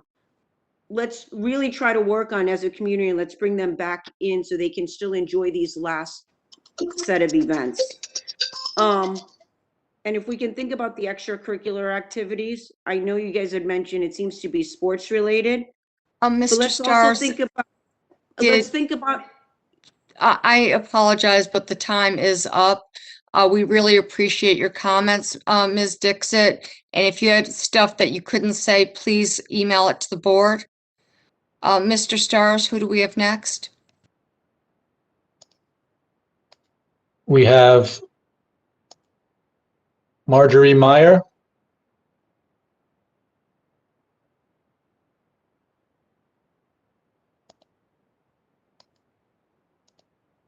Hi. Oh, there you go. Awesome. Hi, how are you? First, awesome job to the seniors who emailed. Bravo. We should be celebrating the kids who want more school. That's our goal, right? It's a good thing. I echo what Swapna just said about the seniors and the 8th graders and the 4th graders. These are all big years for them. No, you can't really compare them. Obviously, seniors have suffered their junior and senior years. It's terrible. Do what we can to make something special happen for them. It's important. For me, the rest of my questions are simple. What happens with the current cohort and a half when the 4th marking period starts and more people choose in person? For that matter, what happens with the new IEP and 504 kids you just announced? Now a plan that we would just put in place this week will likely have to be reworked. Kudos, by the way, to the teachers and principals who worked so hard to reduce the pods at Van Holten. What's the plan to move back to 5 full days in person once teachers are vaccinated? What if it's prior to September? That is the plan, correct? As a resident, I'd like to know what the next steps are. Transparency is needed. Be proactive, not reactive. Next, what specifically are you doing to get the rest of the middle and high schoolers more school? You said, Dr. Fakar, there are 51 classes over for the middle school, but you couldn't tell me by how many. Anecdotally, from my 2 children at the middle school, it seems as if they're over in cycle and language classes. So why not try pods for the middle school for the ones they go over and in class for the rest? We have gyms, cafeterias, and auditorium. Do you know how many middle schoolers actually want to be in school? Do you know how much they must need it if they do want it? I have a 12-year-old who's desperate for more school, and then I have a 14-year-old who can get more school with an IEP. What do I tell my 12-year-old now? What about trailers or tents? If you want the kids in, you'll find a way. Be proactive, not reactive. The data is in, the science is clear. Schools across the state and country, even across town, are open. What are you doing to study the data and be a trailblazer? Be proactive, not reactive. My kids are different after a day in school. They're happier. They have more physical energy. They come home thrilled. My daughter spent the last Monday and Tuesday in school since last year. And she said, Mom, I'm such good friends with so-and-so. And I said, wow, after 2 days in school, this is how she feels. 2 days in person with a different kid. And this was her reaction. She was thrilled today.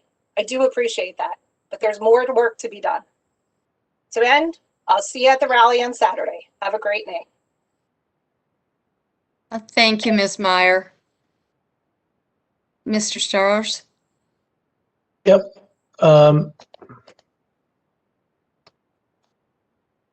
We have Mr. Woodring, Ryan Woodring.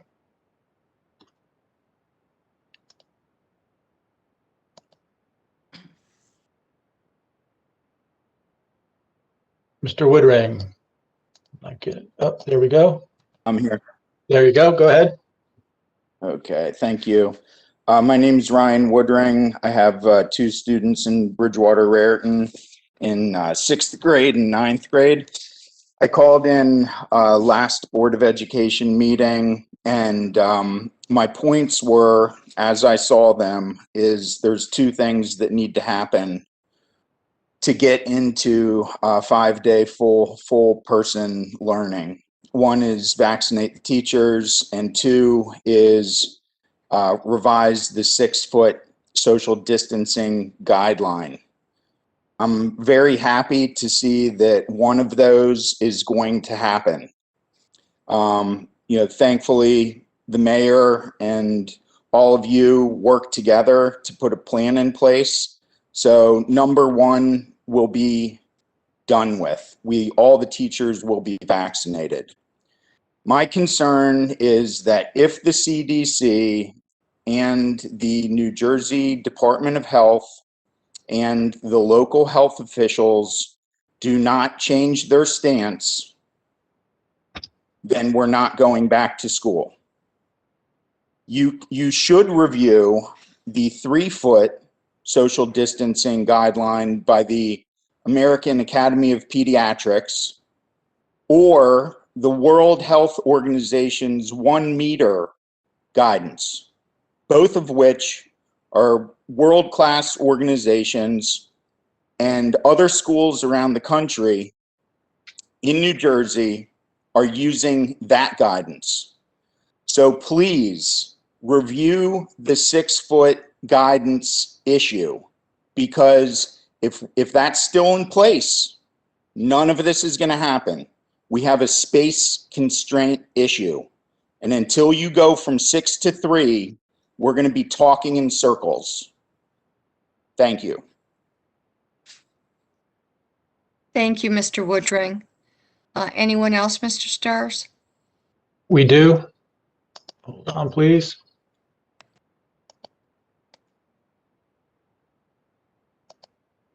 We have Drew M.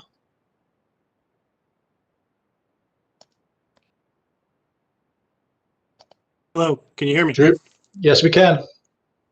Hi, thank you. I just had a couple questions because I keep on hearing some talk about next year and how it is in the interest to do 5 full-day school.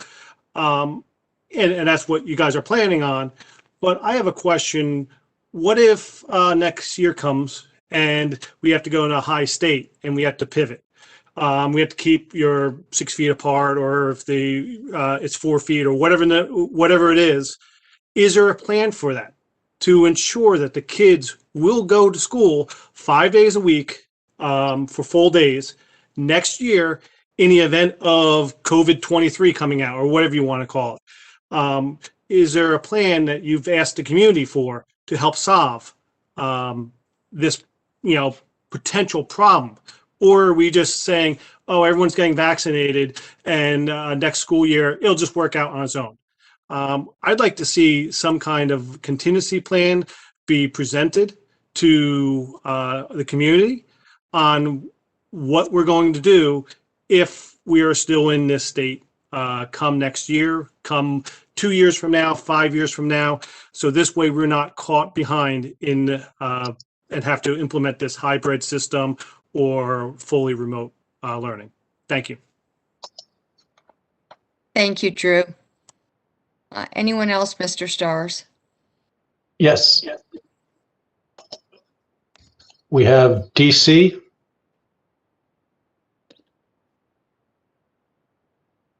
DC. Going once for DC. There we go. You okay? You should be able to speak. Oh, let me try again. Go ahead, DC. Can you hear me? Yes. Can you hear me? Thank you. Thank you. So first off, I just want to start by saying that I appreciate your time in weighing all of the options for our students. I do have 2 high school students, and I have a few questions. I realize you have many pros and cons to consider. Your decisions impact not only the students, but their families and the entire community. The virus, while still new in terms of viruses, has been with us for a year and has allowed research and data to be gathered. As a parent, I would appreciate more of our decision makers than blindly following guidelines.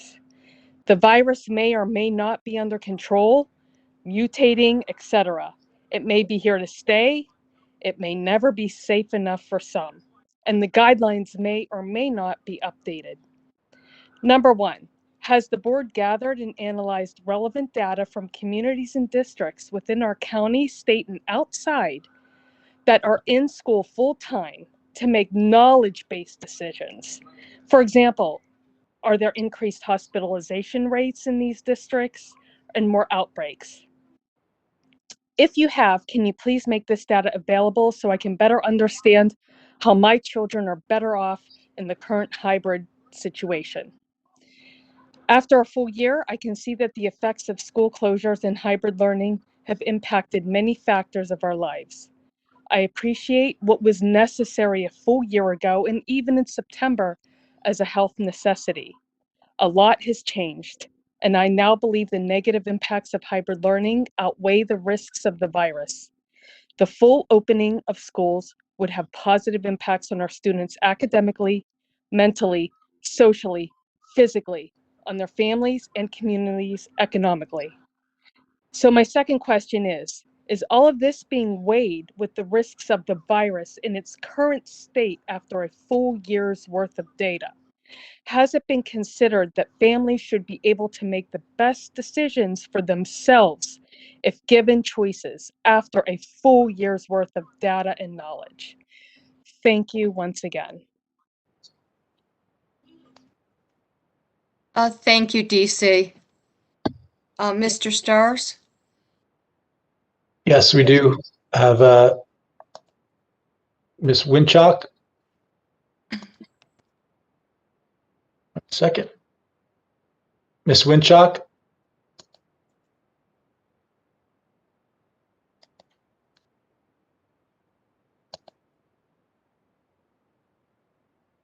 Ms. Winchok?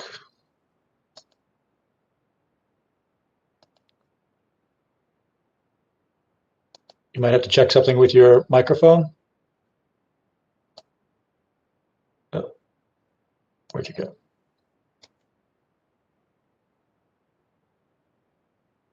Ms. Winchok? Okay, let me put her back as an attendee. Trying a little bit. And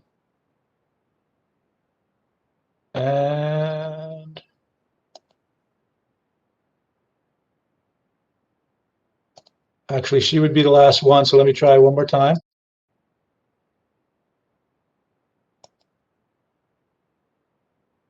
Miss Winchok. There we go. Okay, can you hear me?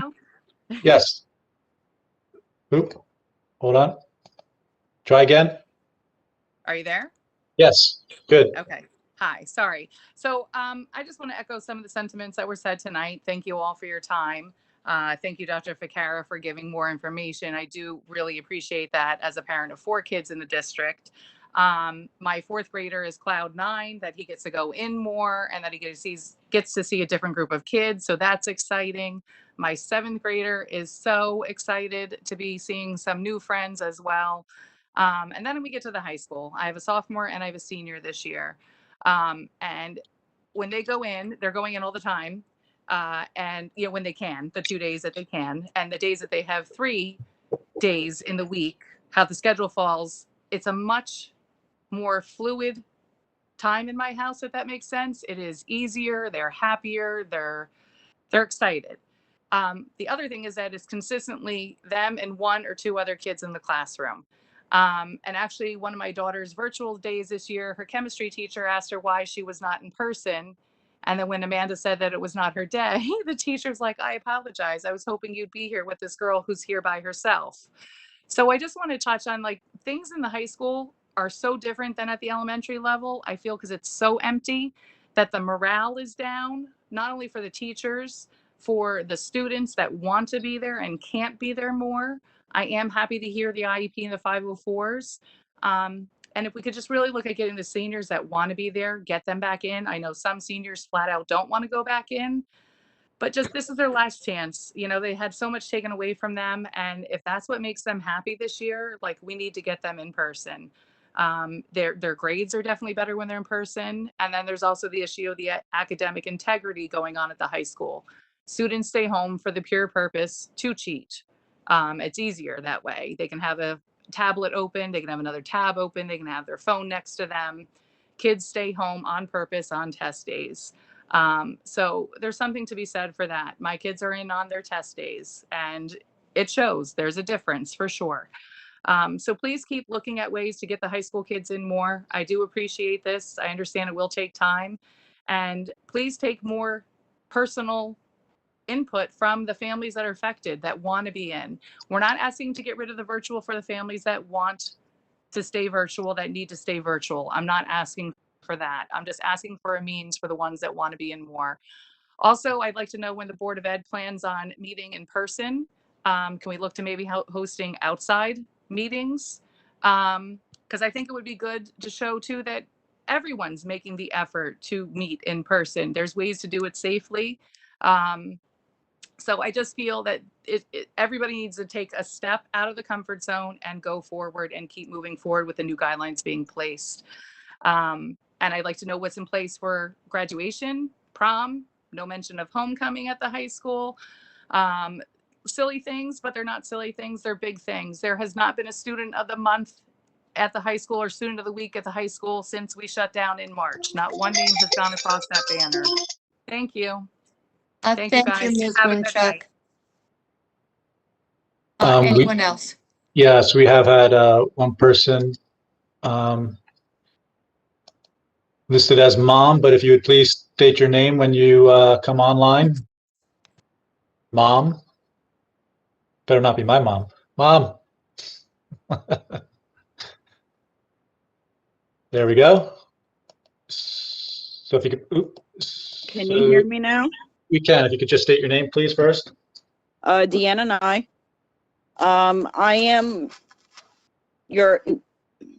am the opposite voice of everybody else that has called in. And I have emailed before, and this is my first time actually calling into one of the meetings that I have sat and listened to. I cannot thank you enough for keeping my children safe and my husband safe and myself. As long as we have that choice, I will be happy. I'm all for everybody wanting their kids to go back, but my 8-year-old can die from COVID. My other 8-year-old can die from COVID. And I just thank you so much for looking out for my children while everybody else is yelling at you. So thank you. Thank you, Ms. Nye, or Mom, whichever I should call you. And that is it for those Okay. to speak. So we'll close public comment at this time. And as usual, we really do welcome the comments and the feedback. It really is important for us to hear whether it's emails or whether it's speaking out at the public comment session. Next, we're up to old business, and we've got the school calendar discussion that we had delayed from last session. So I think what we need to do here tonight is to discuss what guidelines we'd like the board to provide to the administration in generating the school calendars. And I'm going to throw out 2 topics, and there may be others, but just to help get us going. There are 2 things that I think have come up. One is with regards to spring break in terms of looking at when that should be placed so that kids get a break. You know, they don't go a long time without having a break from school. So I think that was one topic related to the school calendar. And a second was with respect to holidays, whether we should be considering adding some additional holidays for inclusivity, you know, looking at the makeup, the demographics of our community. And there may, as I said, be other things with school calendar we should discuss, but I know that those are 2 that have been brought up. So why don't we first start with the timing of spring break? Are there any recommendations from us that we'd like the administration to hear? Jackie, I spoke before, and my biggest concern with the timing of spring break always being around Easter is that it moves so much, like as much as a month, you know, in there. And then we have that huge long period between January and April sometimes. And there's, you know, maybe 2 Mondays off like there was this year. And it's a really difficult time for the students. And I think it impacts their performance. I want them to be able to achieve at the highest level. So I want them to have recovery time in there, have a break. You know, it's the dark, cold, yucky part of the year too, all of that. So my suggestion was making sure that we which is, I guess, in addition to what you mentioned, but making sure that we put the spring break sort of in the middle of April always. And, you know, if that is good, that we can do it over Good Friday, that, you know, if it can move like a week or either way, but if it's over Good Friday, great. If not, Good Friday would be a holiday, most likely.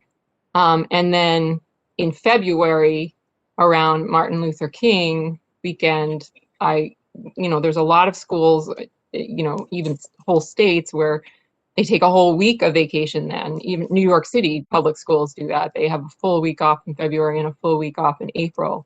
I don't know if that's the right answer for us, necessarily the full week, but I suggest that it be at least 3 days off so that, it's a good break of 5 days. One thought here, Jackie, might be we could survey the community. We're just 9 members of the community, but we could do a survey and give options out there for that, I mean, Okay. spring breaks have changed. I know it's been before and after the religious holidays, but maybe we do it in March. Maybe we fix in the first week in April, I think it's something, community input on this would be good. I think it's something, I like that idea. I like that idea. I mean, it's bigger than our decision. And I think it depends on the people in our community. So I agree, we fix it. They need time, the breaks, but but let's get some further input on this. The other thing I wanted to say, which I mentioned last time, is that it also depends on what year it is, right? Because I think when you throw in a leap year, it completely messes it up. And then the following year, you have this 6-7 weeks of no days off and kids keep going. So, that may impact any discussion because you throw that one extra day in and it really changes a lot of things. So, the idea of having one, middle of April, basically, second week always have that spring break. I like that idea as well. But also remember that, leap year has a lot to do with this too, where, it changes everything. But I like the idea of having a community input in this as well. Yep. And the teachers as well, if we're going to do that. Teachers, yeah. Yeah. Well, that's community. Absolutely. They're part of the community. I mean, I would say teachers, staff, community, stakeholders involved. Okay, I want to ask Dr. Ficara, getting the community input, I think, is a great idea with one caveat. Are we up against the wall for the next calendar that has to come out? So do we have time to gather that kind of input?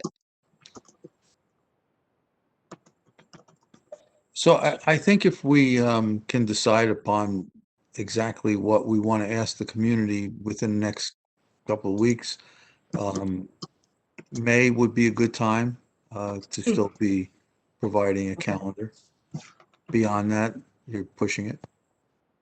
Okay, so you feel we have until May. And in terms of putting together a survey, it sounded like you would like some input. Is there a particular committee that should help provide that input for the survey? Might be community relations. Okay, and I'm fine with that, but I got in trouble once before when I assumed it was community relations. And a survey of the board, because, what we want to do is have the board set the parameters, and wisely, I think the board said, well, let's hear from the community. But so then we have to get the community input and then have the board set the parameters, and then we'll make the calendar. Okay, and we have a community relations meeting, I believe, Thursday, so we can actually talk about it very quickly. There you go.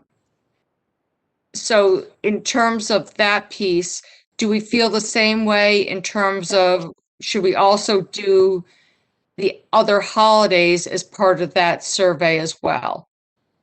Yeah, I think it's all a part of one calendar, so Right. it's a domino effect.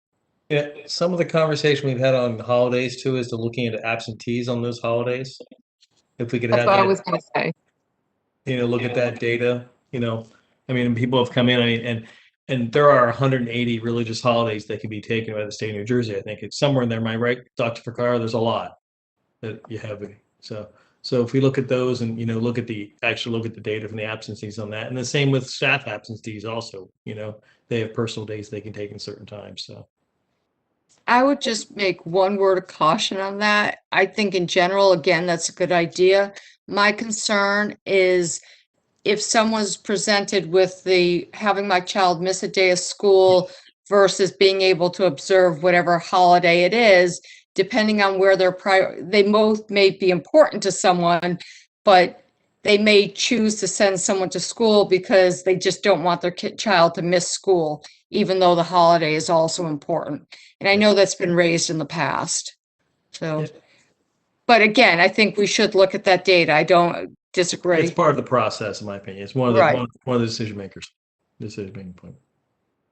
So is there anything else we should discuss here tonight other than we agree that we need a survey of both the staff and the community?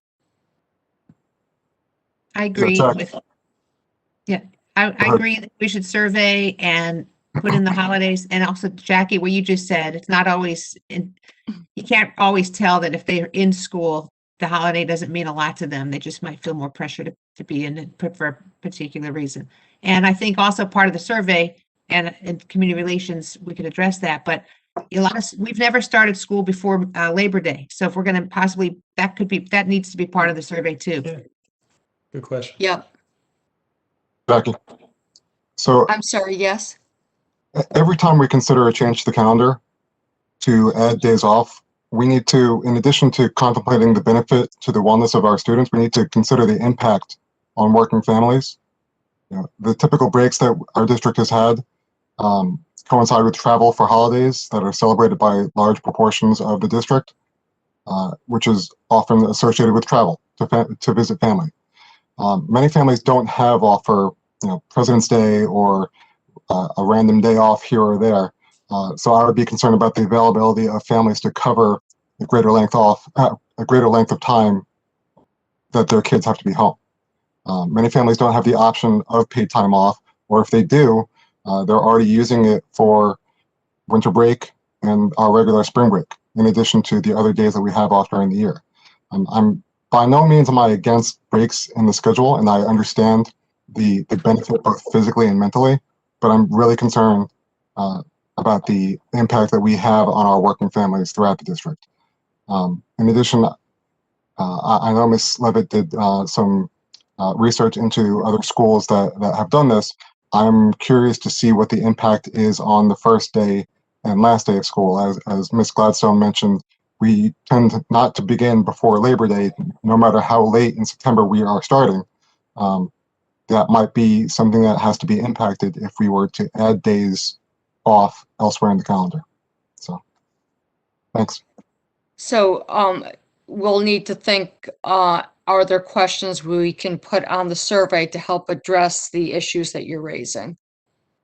Yeah, and again, I would also caution, while I'm fine giving guidelines to the district, to the administrators, I'm also very happy to have them do the calendar, and I don't want to tread on those shoes. Saying yes, we want a winter break, yes, we want a spring break, but having them decide when it is, I think would be appropriate. Okay. And for that September, I think that's like the common rule in Northeast, right? That everyone starts after Labor Day. Yeah, New Jersey, I think it's just across the board, schools start after Labor Day. Some of the examples Jessica has provided, I think they all show after Labor Day. There may be a few. There were definitely a few that were before Labor Day. Yeah. There's a lot now before. There is. There's some facility issues with starting later also. We don't have air conditioning in all our schools. Absolutely. Yep. And that affects the June date also, going later. So do you get rid of less holidays and start after Labor Day and end after Memorial Day? It's the question too. So that's, I was the Midwest, and we started after Labor Day and we ended just after Memorial Day, So it's how we did, and didn't have a long spring break. So you've got options in your scheduling how you want to do it. Yeah. In the 21-22 calendars, where some schools are starting September 9th or 10th, there were other schools that were starting before Labor Day because it is so late in the year. Or so late in September. Yeah, it is late. Yep. Okay, so I think we have a started a path forward. Let's get a survey out and go from there. So this is for the 2020, 21, 22, 23 calendar year. Which one are we working on? 22, 23, Tom? Yes. Okay, so we're set for next year. That's what I thought. Right. Yeah. Any other old business? Okay. Actually, yes. I'm sorry. Sure. I wanted to touch on something, and I don't want to put it on the administrators to talk about it at this meeting because I didn't bring it up before this. But I do think that we need to discuss what is going on with academic integrity in terms of the remote and hybrid impact, and whether or not the educators are being given the tools and direction to address that.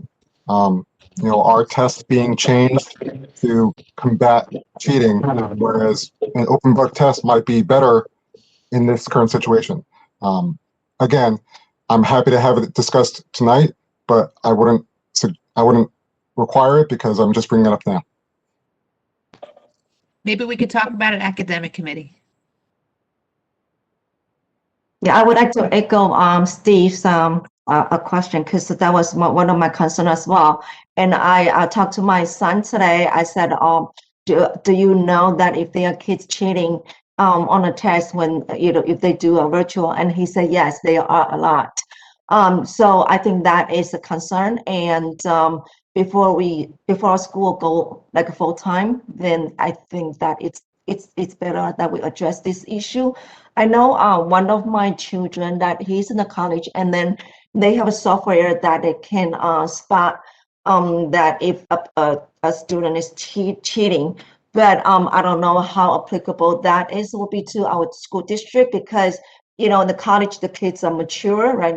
They are adults, they can do this, but I don't know how would that apply to us. But this is a concern I think that we should address. And also, I would like to mention one more thing. I remember that in our prior meeting, we talked about providing extra help for like over the summer break to those students who need assistance in bridging their learning gap. So I want to find out, like, has this been put on the action plan?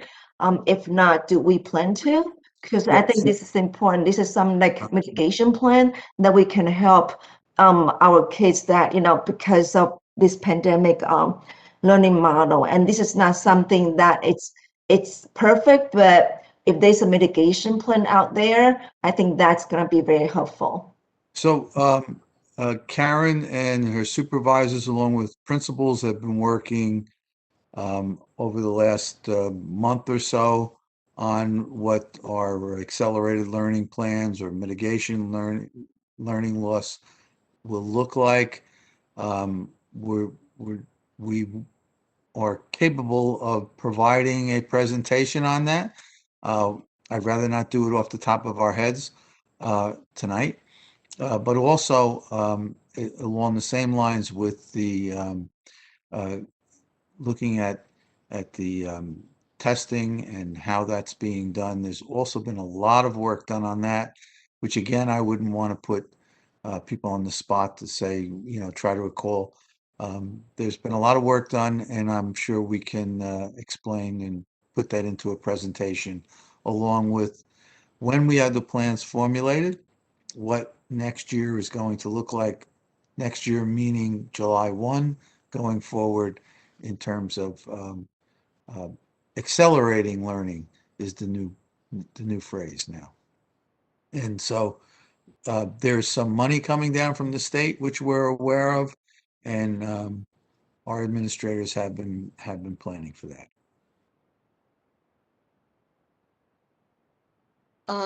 Anything else for old business?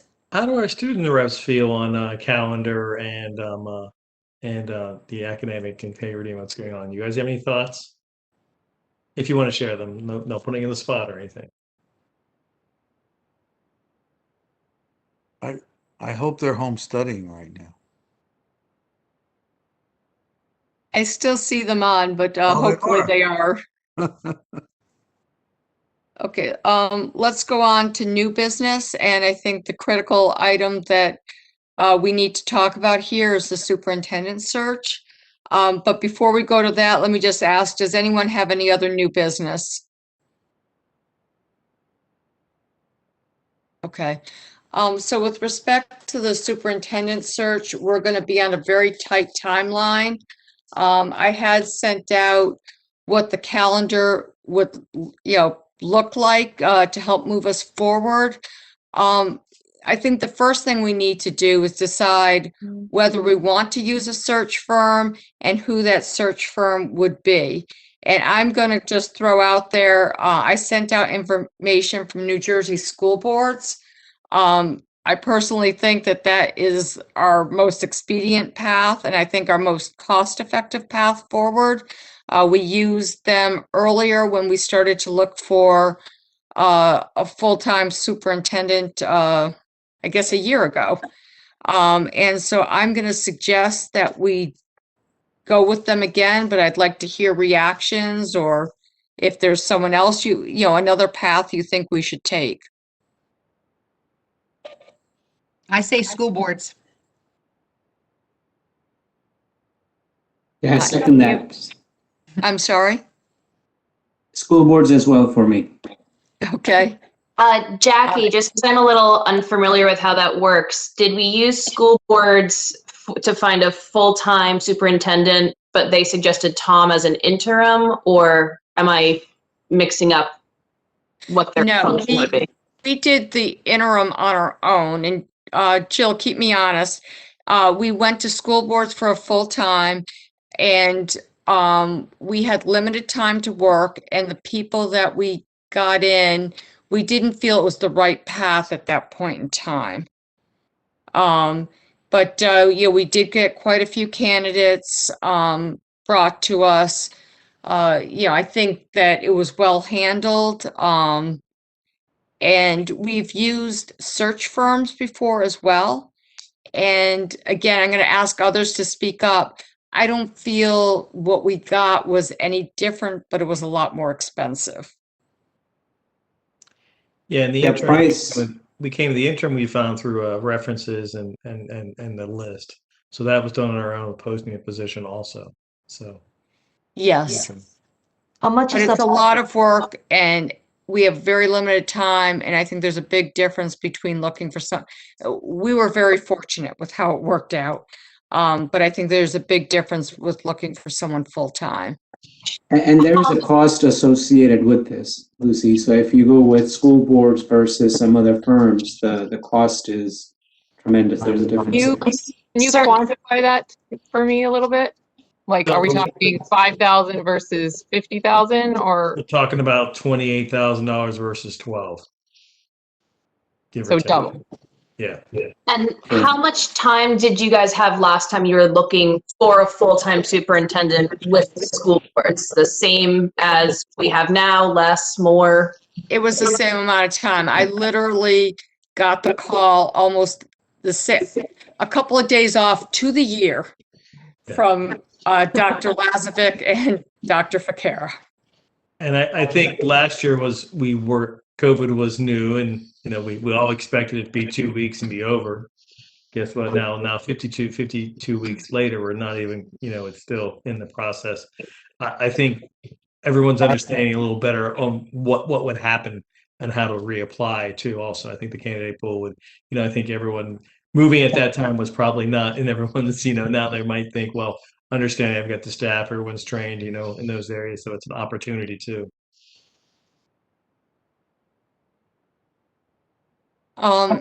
Any other thoughts on either going it alone, going it with the New Jersey school boards, or going with another search firm?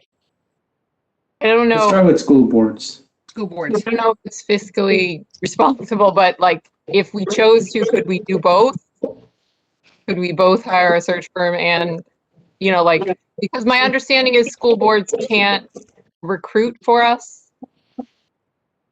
Is that correct? That is correct. But I don't know that we would want to go with both. And I guess I look, Peter, are we allowed to go with both in parallel? You would want to have a process to determine who your outside consultant is, because it's probably going to be over this, 17,500. Okay. I think that the time that you would spend selecting a search committee would take about as long as it would take you to review applications and interviews for a new superintendent. So you're sort of doubling the time. Yeah. Okay. And school board's program, actually, what's the limit on bidding? 17.5, Peter? I'm sorry? What's the limit on bidding? Well, you'd be seeking proposals for the service. If we want to do that, right? Yeah, so if you went that route, you'd have to do an RFP, it would have to be advertised for X amount of days. Then you would have to review that with a committee, then call in people for interviews, and then make a decision as to who would be the search firm to start. And then when you have the New Jersey school boards, they are already geared up. They already work with you and you pay them dues, so they could get started immediately. So Actually, I other think than, school boards. so other than the cost, it's more effective. So is the process done by the school board more effective as well? If both cost and the process more effective from a school board, I guess that we have no choice. We should go for the board then. I don't know that one is more effective than the other. I think we've had, reasonable luck with both of them, but the cost definitely is less with school boards. And one of the things that school boards can't do is recruit. But I've been in New Jersey for a very long time, and I have a Rolodex that I could reach out to people and encourage them to apply through your process. It would be completely school board process. And most of these, typically, the school boards and communities are looking for a candidate that has experience in all of the key areas and has good references, and then you sit down and interview, and the school board makes that decision because it's your connection with the superintendent that counts. Once the word gets out that you're actively pursuing someone to start, I think you'll have plenty of applicants and plenty of people to choose from. Any other discussion? I just wanted to mention, I know I'm new to this and I have not participated in superintendent selections. I just want to make sure that since there seems to have been a recent history of not present company excluded, Tom, it's been lovely working with you, but it seems like there's been an issue with retaining talent in the district. I just want to make sure we're not doing the exact same process and yielding the exact same result. With that being said, I don't necessarily know what I'm talking about. I'm new to this, but I just wanted to voice that concern. And I lost probably a key word or two in what you said. You don't want to have what happen again. Can you hear me okay now, Jackie? Yes. I was just saying I'm concerned if we're doing the same process, we're going to keep getting the same result, which is not a long-term fit for the district. Okay. Well, and I think that's some of that stems from Lucy, that there was an issue in 2011 or 2008 when they changed the salary cap on superintendents. And so even some of the superintendents we hired, we had employees making more than the superintendent. So because the salary cap, that's been lifted. And at that time, you actually had an exodus of superintendents from New Jersey. I would say, I can name 3 or 4 that I know left New Jersey, ours particularly. Dr. Schilder left at that time because if the new contract would change, there was a significant pay decrease happening. And it's a very important position. And so that's some of those areas, and that's some, but also is retention. It's about, making sure we find the right fit for our district. I mean, and up until recently, the average stay of a superintendent in a district in New Jersey is about 2.5 years. So we weren't alone in that area. So a lot of districts have had changes in superintendents, and it was based on some of that and where they're moving. So we weren't the only ones that suffered from a short-term lived superintendent area. So some of the things that happened in the past. To Barry's point, Lucy, just to give a little history, they introduced the salary cap for superintendents. And that meant that if a superintendent was in a contract, when that contract expired, if their salary was higher than the new cap, when the superintendent's contract ended, it required that people take as much as a $65,000, $70,000 cut in pay. So there was a tremendous turnover of superintendents throughout the state over a several-year period because people were just asked to do the same job at $60,000 or $70,000 less. So that cap has been lifted, and districts are now able to recruit people and go after people with good reputations and quality experience. Thank you for the insight, guys. I appreciate the sort of history behind it and to know it was more of a statewide problem, not a super regional problem. Any other comments about the firm to use? So if I look at New Jersey school boards and we use them, what I had sent out was they offer 4 different levels of service. Their $4,000 program, their $7,000 program, their $12,000 and $15,000. And again, when we did this last time, we used the cheapest option. And I'm just, again, going to throw out my opinion. I would recommend that we use the $7,000 program option. And there are several reasons why I'm going to suggest that. The more expensive options, they do the initial screening and interviewing. And I think that is something we may want to retain control over, that we actually do the interviewing even for the initial candidates we consider. And so I think that's one of the big things you get with going with one of the bigger price programs. And the advantage of this 7,000 over the 4,000 is they will conduct focus groups for us. They will talk to the public. They'll talk to each of the associations to get their input in terms of what they're looking for in a superintendent. So that was kind of why I was coming out on that particular one. But again, I'm throwing this out and people should agree, disagree, say why they think it should be something else. Jackie, I agree with you. Well, who's going to? Jackie, is it okay if I forward the email from last year where we set forth what is in the NJSBA programs? What is in the program? Say that again?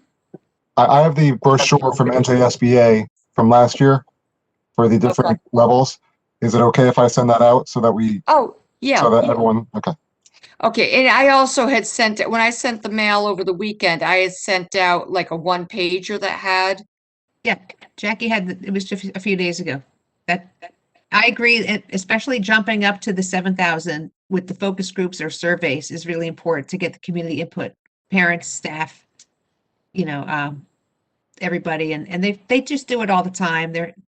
I think we could use that extra insight from the community, and I think would be good. And the advertisement goes into the Sunday Star Ledger for a couple of Sundays. That gets that's where everybody goes to look. I think we're going to have a nice pool. I kind of do like we could maybe add it in the plans. I do like the facilitator as part of the meeting. You know what I mean? I felt that worked well. That's just a thought. I mean, I like someone to be the grand master, if you want to say, to organize the meeting. So it's just something to think about, Well, we could go with the 12,500, then the consultant participates in all the candidate interviews. But the thing is, you're going to also be paying for them to do that first round of interviews that we don't need, but that maybe we can pick and choose.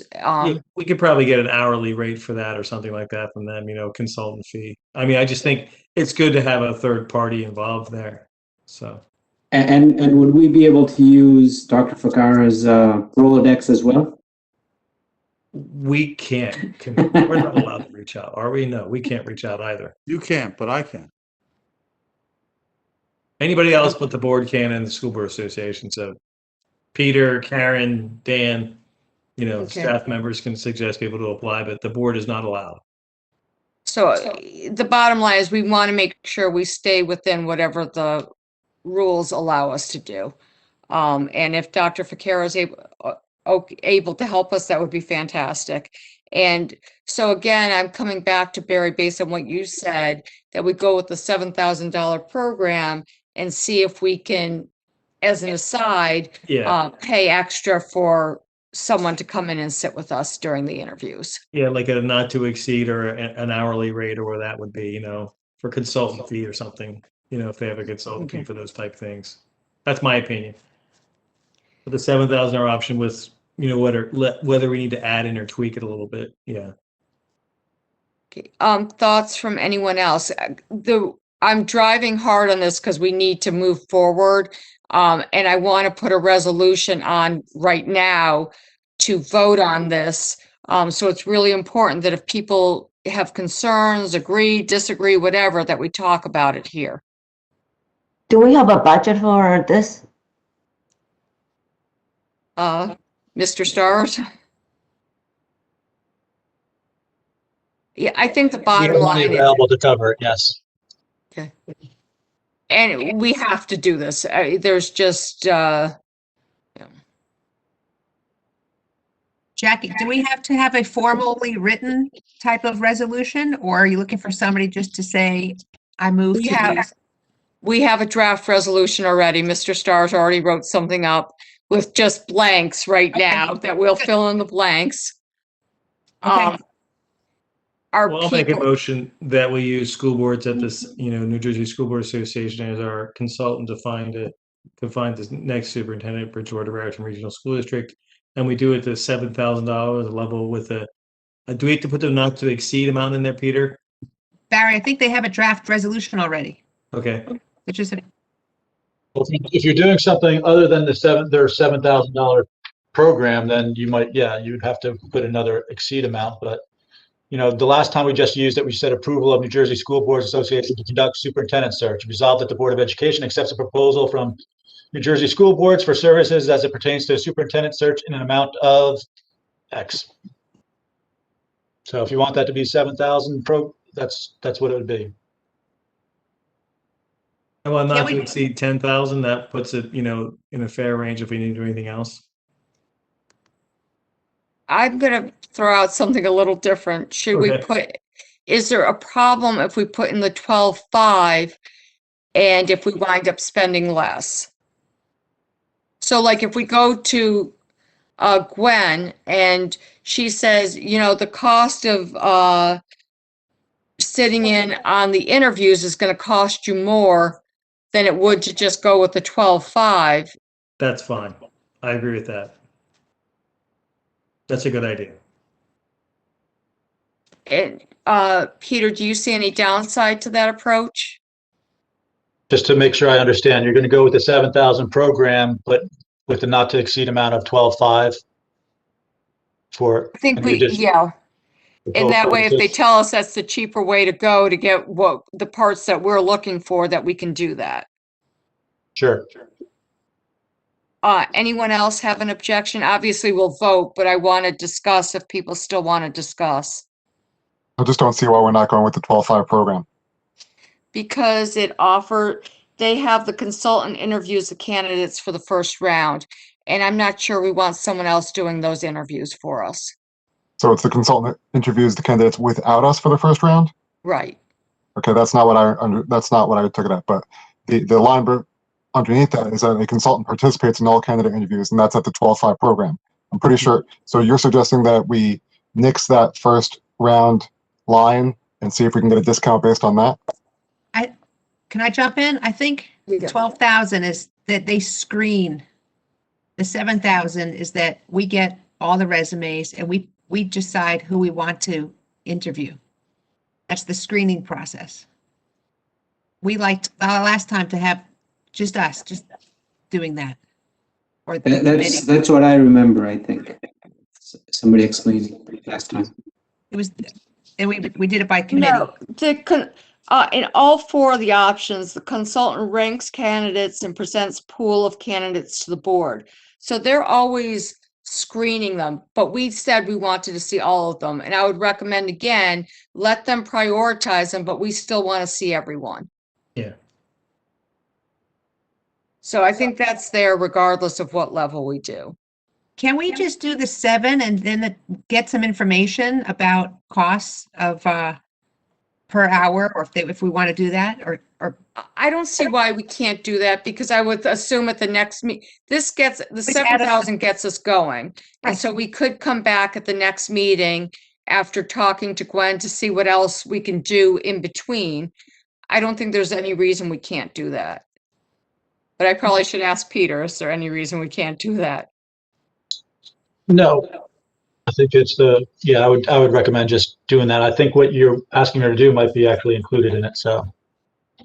Okay.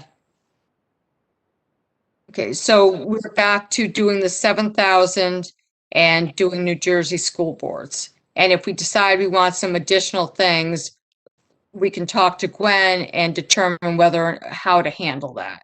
The fees associated with how to handle it. That yeah. sounds good. All right. So, is there a motion? Well, does Peter have to read the full thing? Probably.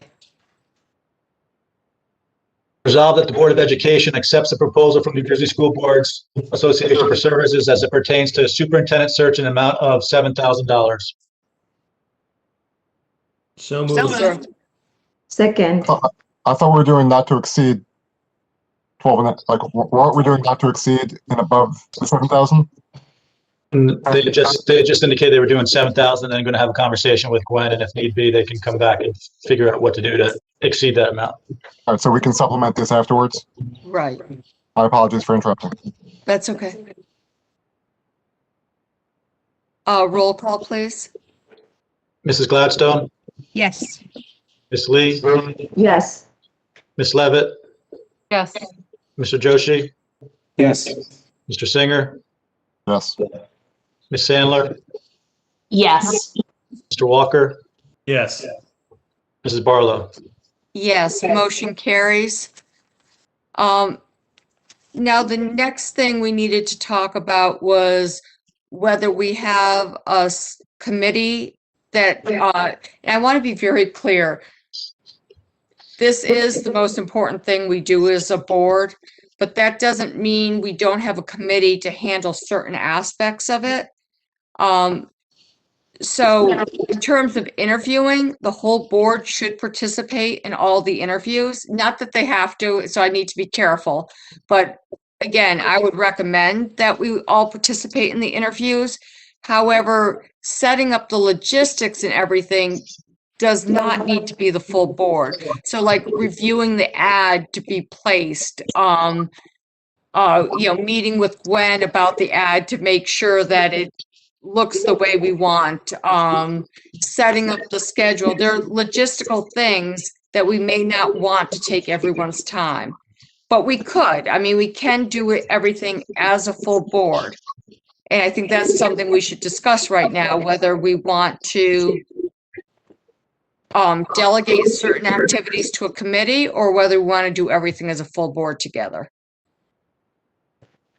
I think to be more effective, it's better to have a committee and then so we have some focus and then we can move things a little faster. And if there are other assistants that need the rest of the board members, I think we are all there to help.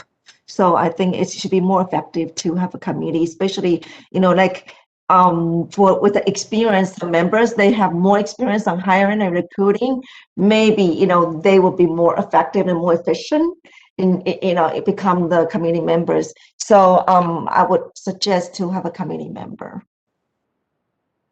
Any other input? Yeah, I think it matters how many people feel strongly about, how many different board members feel strongly about being on the committee. I personally feel strongly about being on the committee and being involved in every step, and I'm willing to, put in the extra hours to do that. And I understand the efficiency thing of having less people do it, but if that means that someone that really wants to doesn't get the opportunity, that's where I would, Okay, So- and based on my, go on, AJ. Yeah, no, I think because you can potentially receive so many resumes, right? So a committee is better to shift through and seek out, 24 of them, and go through that. I think that makes it more efficient, and then you can take it to the next level where you can say, all right, out of the 24, this is what we have selected. So I've gone through this and it does work pretty well. So, I agree with Jean Lee said that, let's have a smaller group that goes through everything. Okay, any other input? Yeah, I'm fine with a committee that goes through the logistics of the search, but not necessarily the candidates that we see. If it's a committee that's doing the advertising verbiage and how we're going about to interview and when and all of that, I don't have a problem with that. But if it's culling potential candidates, I don't know that I'm okay with that. No, I don't want to pull candidates. No, I don't think. I mean, we might. I don't want to pull. Any contact should be the full board when we contact candidates, in my opinion. Not polling, culling. CULL. Okay. I think what Thank you, Steve yeah. is saying, every resume that comes in, he would like to be able to see. He doesn't want the committee screening that we're going to interview these 5 candidates. Yeah, I would just like to see them at least. Oh, yeah. No, and that's what typically happens, where you get 50 and out of 50, we pick 24, but you see the 50 and then here's 24 and here's 50. That's not what happened last time. Oh, I know. Can That's what I've done before in the past in other districts. can I make a comment? Yes. So you just advertised last year. I would assume that the advertisement is not going to change because I don't think I definitely want to be involved in the developing of the advertisement. Okay, I need to stress we're under a really tight time constraint that we want to get this. If I go back, and I'm not saying we can't get some input, but in terms of advertising, we need the ad to appear this weekend, March Right. 4th, My- March my- 14th. My point was going to be that the advertisement, changing 3 words in the advertisement is not going to deter somebody from applying that wants to apply here. You're going to still get the same pool, but the key is to get it out there. And my second point was that once we get it out there, that's the key part, to start the clock ticking for people to apply. You could have, if you want Gwen to come to your next meeting to talk about the rest of the process, but the key is to get the advertisement out there so you open up the clock for people applying and what have you. So if I could jump in for a second, having retired from Morris School District and then moved on to an interim job in Hamilton Township and then South Orange. In each one of those situations, I was intimately involved in the process for transitioning in selection of a new superintendent. And I sometimes in a tongue-in-cheek way say I have never met a school district who said they didn't want a superintendent who had experience in curriculum and experience in finance, who knew something, who had some experience with diversity. It does all begin to look the same, the advertisement. I don't want to diminish it, but at the same time, I think the most important thing that will happen in a selection of a superintendent is when you work through the resumes and the 9 board members sit down and spend an hour or an hour and a half with each candidate and then see what connections are made. Because I can't imagine that anyone would say they didn't want a superintendent who was not familiar with curriculum or didn't have finance background or didn't have a successful record of being in a large district if you're a district this size. So not that I don't want to diminish it, but I think that you could get started early and then maybe refine further input from community and board as to what your specifics are. But that's all going to take place within a pool of candidates that need to know you're open. And they're going to be probably 95% from the state of New Jersey.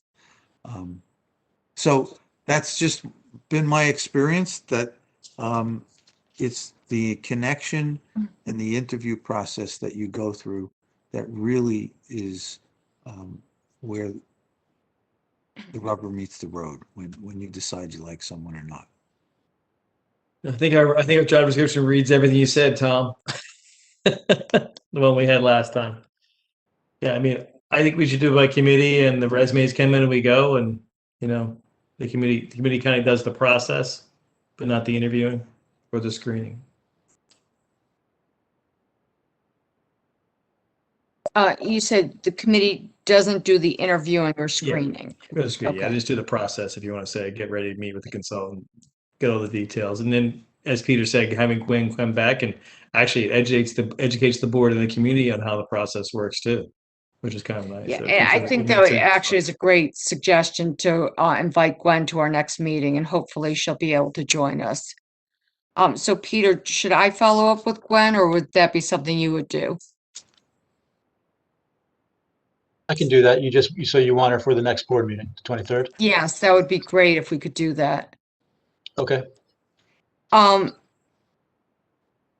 So in terms of people that were interested, I had 3 people express interest, and I would be the 4th. So I'm just going to lay that out, make sure that there's no questions. So I had Barry, I had AJ, and Jessica. Anyone have any issues if we go forward with them and myself as the committee? Sounds like a great team. Okay, so that will be our committee. We'll be process focused. In terms of the superintendent ad, again, according to Gwen's schedule that she gave us, we're supposed to get this out in Sunday's papers. Do we even have time to get it out? I don't know how much lead time is needed to even do that. For the Breeze, they definitely wouldn't be able to fit it in. What is For the Star Ledger? what? Usually Thursday is the cutoff for Star Ledger. Okay. So could the people that are on the committee meet tomorrow night to finalize the ad to submit? Yes. Yeah. Okay, I heard. No problem. Okay, so how about we meet at 7 o'clock? And I'm just invite throwing Gwen? out a time. Tell me anytime after 5. That's fine with me. 5:30. Well, it's fine. 5:30. You guys okay with 5:30? 5:30 is okay. And you have an advertisement you just put together less than a year ago. Right, and that should be, I personally think, and I agree with you, Tom, is that we should just update this existing one, that we should not go back through and redo it. This is something we've all seen. The board members at that point in time were okay with it, and I know we have new board members, but I don't think we want to be putting a lot of time into this. We're gonna have other things we need to do. So Okay, you'll just- definitely make the Thursday deadline for the Sunday paper. Right. Yeah, so it's a Thursday, 4-day what time, Peter? Earlier the better. I believe it's probably noon. Okay. I'm reading what they say. It's a 4 business days prior to requested publication date by 9 a.m. Okay. That's for celebrations. Wait a second. Wait, say that again? That was for celebrations. I think Okay. Mr. Stars knows he's done this. Yeah, I if know, you're, good if you're meeting details. tomorrow night and you send it to us Thursday, after your meeting, we should be okay. Okay. It's usually midday Thursday. All right. Where else are they posting this ad other than the newspapers? After, like, are there superintendent boards, I imagine, or? Yeah, we would normally send it off to School Administrators Association, School Business Officials Association. It gets posted on K-12 education website. And that's kind I of, assume we should put it on our website as well. Yes. and that's a more immediate posting than the Star Ledger, I'm assuming. Yes. So when we have it, we would forward it to all parties at the same time. Tom, would you be able to join us tomorrow night, or is that not appropriate? I think I can join. It depends on the reaction I have to my vaccination. Okay. We were hoping it's a good one, but regardless, we're glad you're getting it. So keep us we obviously understand. And I guess, so I'll need to set up like a Google Meet or something. I can do it, Jackie, if you need to. 7 o'clock tomorrow night, Google Meet. If you would, that would be great, Barry. Oh, no, not 7 o'clock. I think we said 5:30. 5:30? All right. Yeah. Invite the four of us and Tom. Did you want to see if Gwen is available or no? Did you want to talk to her? I can reach out to her. Yeah, so It may be, obviously too short notice, but we don't know unless we ask. yeah, and I can test Google Meet with her to make sure it works too. I can work with her Okay. because I know we had some troubles in the past. Yeah, So I make sure we remember get that. it right now. Okay, so that sounds good. Anything else on this that we need to talk about right now? Okay, so we're moving along. And any other new business? I know I had asked before, but just in case. Okay, we now need to go back into closed session. And I just want people to know that there will be action taken after the closed session. And that would be related to the HIB. So whereas discussion by the board is required on matters that are exceptions to the requirement that a public body hold its meetings in public, and whereas the topics for discussion are HIB, whereas it is expected that the details of the discussion may be made public as soon as the issues may be acted upon publicly. Be it resolved that the board enter into closed session at this time. Is there a motion? So moved. Second. Okay. All in favor? Aye. Aye. All opposed? Okay. Everyone that is not rejoining us later, have a great evening. And we are now in closed session and we'll go over to Google Meet. Yeah, use the same meeting code from earlier. Okay, will do. Thanks. Hi, everyone. Have a nice week. You too. Bye. Have a good night.